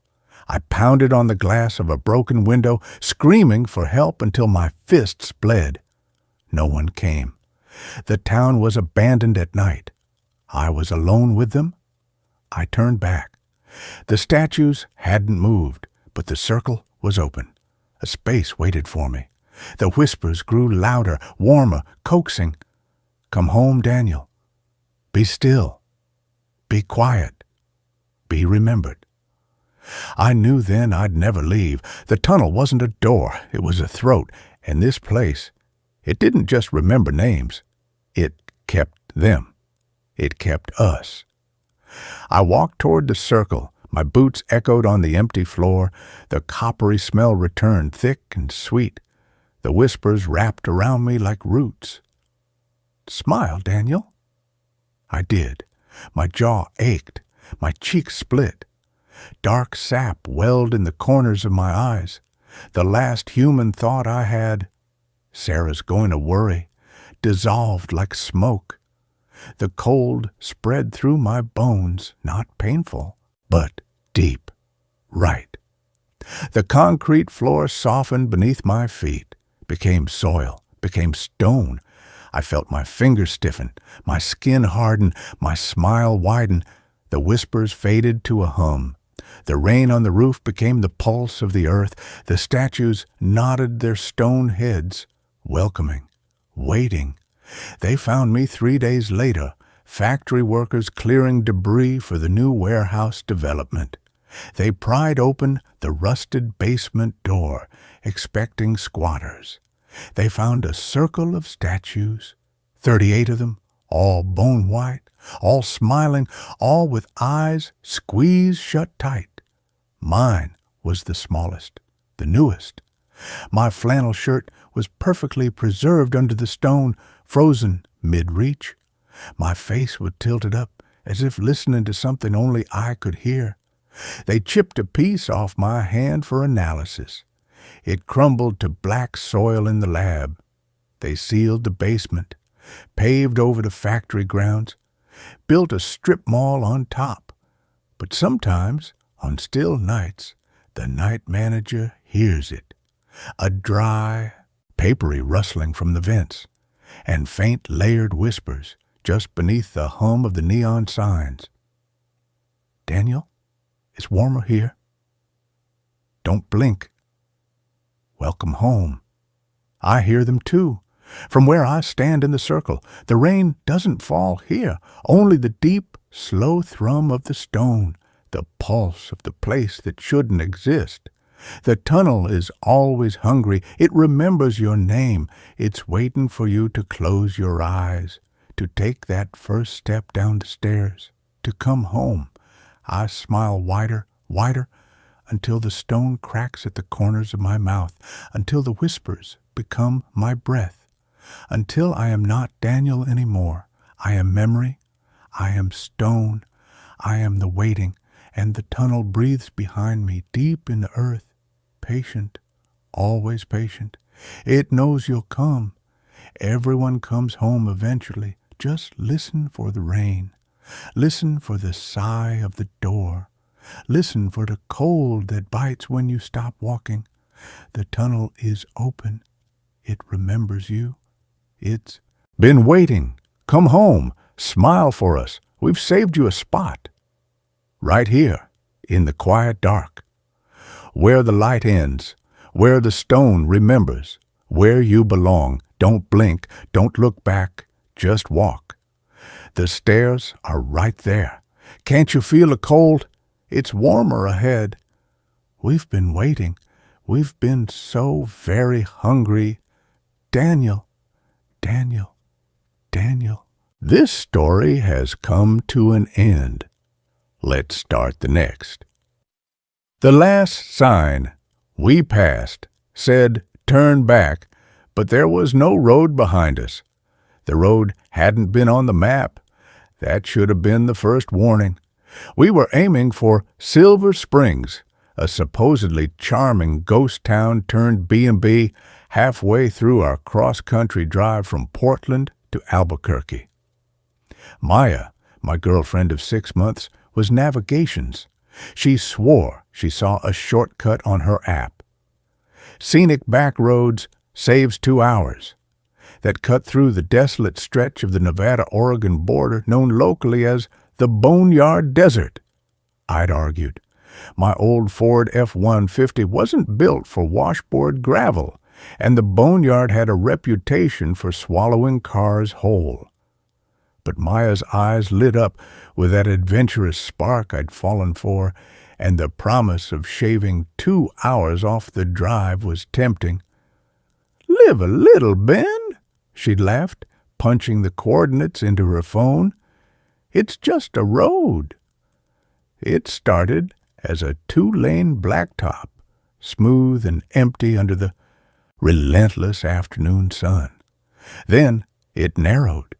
Then the pavement ended, dissolving into graded gravel that kicked up a blinding dust cloud behind us. The landscape grew stranger. The familiar sagebrush and juniper gave way to twisted skeletal trees with bark like charred bone, their branches clawing at a sky that seemed too vast, too empty. The mountains in the distance weren't purple-hazed. They were sharp, black teeth against the horizon. The air grew still, heavy, smelling of dust and something dry and mineral like crushed flint. My radio crackled and died, replaced by a low, steady hiss that seemed to come from the land itself. Maya's phone lost signal, then battery, plunging us into silence broken only by the groan of the truck's suspension and the crunch of tires on the endless white gravel. "Okay," Maya admitted, her voice small, peering out at the desolation. "Maybe the scenic part is interpretive." She tried to backtrack on the map, but the screen was dark. "We'll just keep going. It has to connect back to the highway eventually, right?" We drove for hours. The sun sank, painting the skeletal trees in long, grasping shadows. The temperature plummeted. Just as the first stars pricked the violet sky, we crested a rise. Below us, the gravel road ended abruptly at a massive, rusted chain stretched taut between 2 concrete pillars. Beyond the chain, the road continued, but it wasn't gravel anymore. It was black, smooth asphalt, stretching straight into the heart of the black-toothed mountain, and bolted to the chain, hanging crookedly, was a sign. It was newer than the chain, but weathered, the paint peeling. The words were stenciled in stark red letters that looked almost fresh against the bleached wood. "Turn back." Below it, scratched crudely into the wood with something sharp, were the words, "It's still hungry." Maya and I stared at it, the truck idling, the only sound in the vast silence. The command felt less like advice and more like a plea carved by someone running for their life. My foot hovered over the brake. Every instinct screamed to turn around, to find some way back through the skeletal forest, even if it took all night. But Maya leaned forward, her eyes fixed on the smooth, dark road ahead.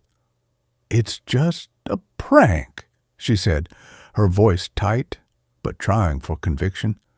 "Or some local ordinance, Ranchers don't want tourists on their land. Look how smooth that road is. It's probably the access road to Silver Springs. We're saved."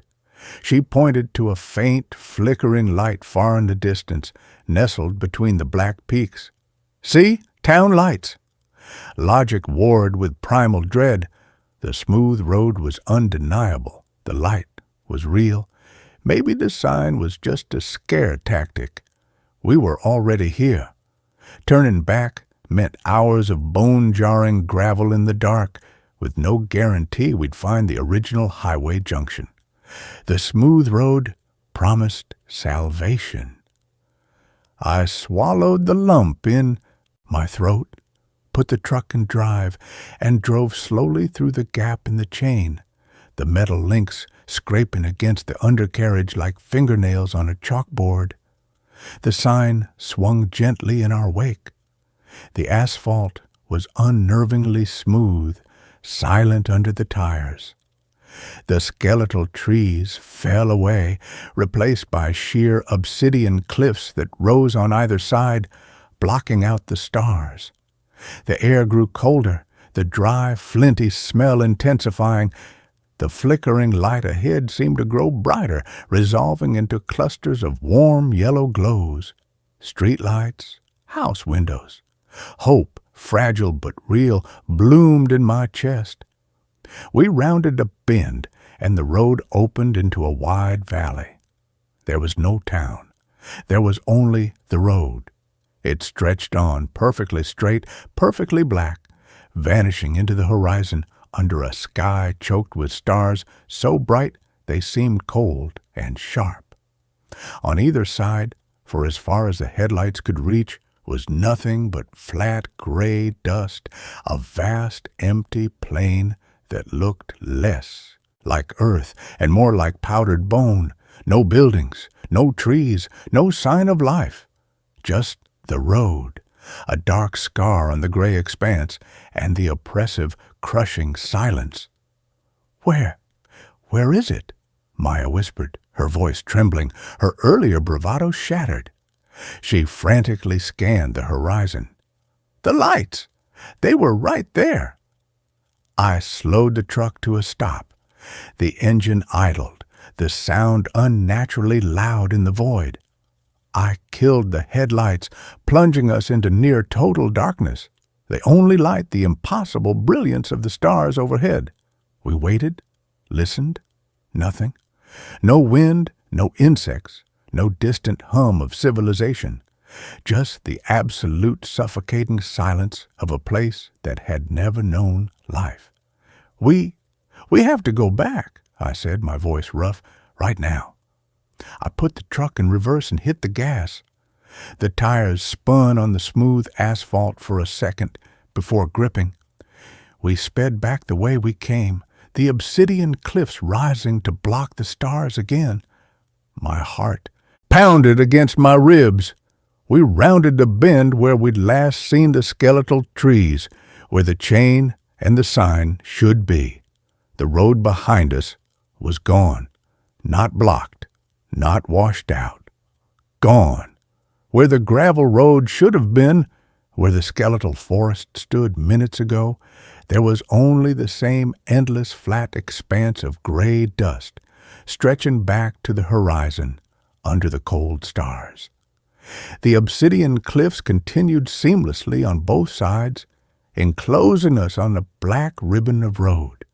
We were on an island of asphalt in a sea of nothing. Maya screamed, "No, no, no, no! It was right there!" She pounded the dashboard, tears streaming down her face. "The sign, the chain, the trees, where are they?" I slammed the brakes. The truck skidded slightly on the smooth surface. I threw it into drive and accelerated forward again, towards the distant flickering light that now felt like a cruel mirage.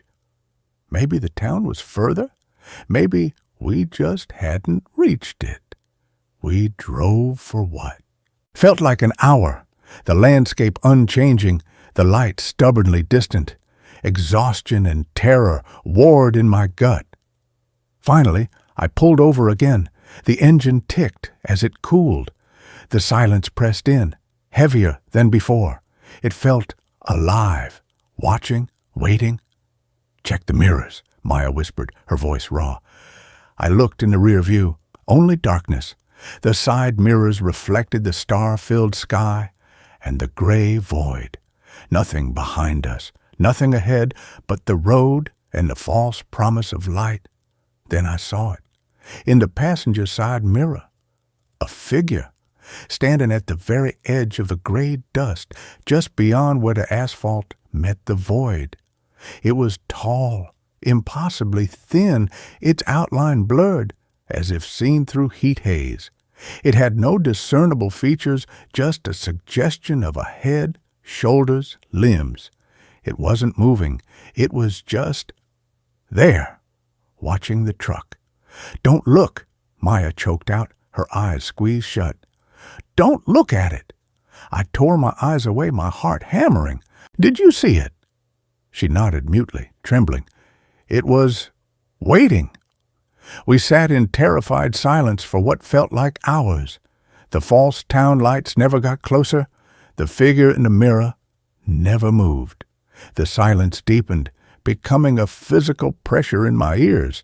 Then a new sound, faint at first, then growing louder, a dry, rhythmic thumping, like something heavy being dragged. It was coming from the front of the truck.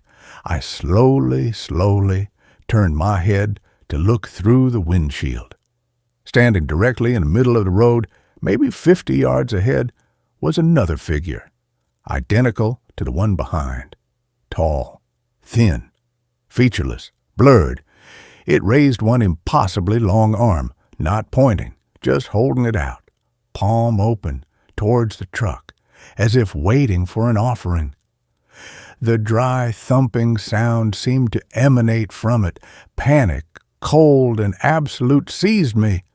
"Hold on," I yelled, throwing the truck into drive and slamming the accelerator. The engine roared, tires screaming on the smooth asphalt as we lurched forward, straight towards the figure. It didn't move. It didn't flinch. As the headlights hit it, it didn't cast a shadow. It seemed to absorb the light. At the last possible second, as we were about to hit it, the figure simply wasn't there. It vanished. The truck shot forward into empty road. I didn't stop. I drove blindly, tears blurring my vision. The image of that outstretched hand burned into my retinas. We drove until the truck sputtered. The fuel gauge finally hitting empty. We coasted to a stop in the middle of the endless black road, surrounded by the gray dust sea. The stars watched. The silence listened. We sat in the cab as true night fell, the cold seeping through the metal.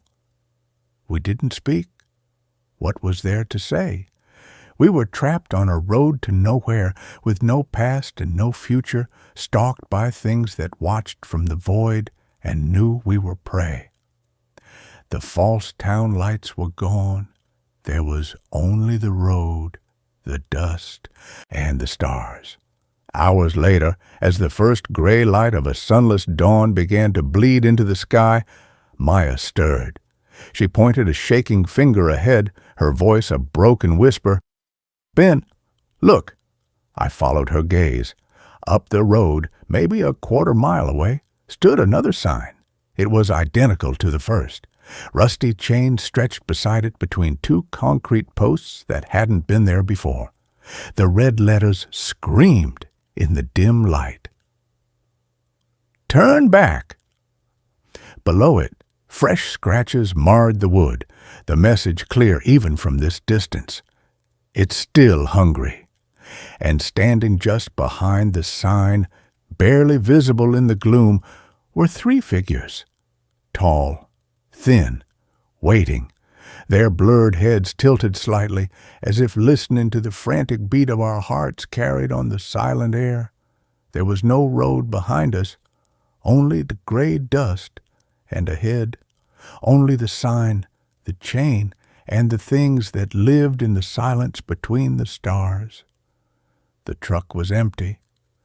The road stretched on, and the hunger was patient. It knew we had nowhere else to go.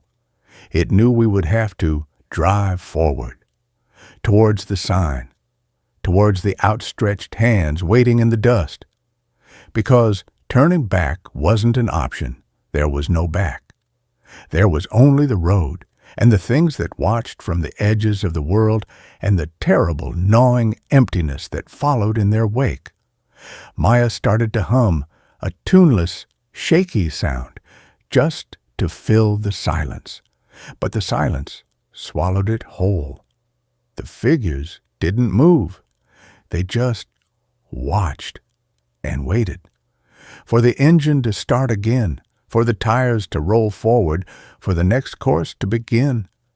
The road wasn't a path. It was a trap. And we were already on the plate,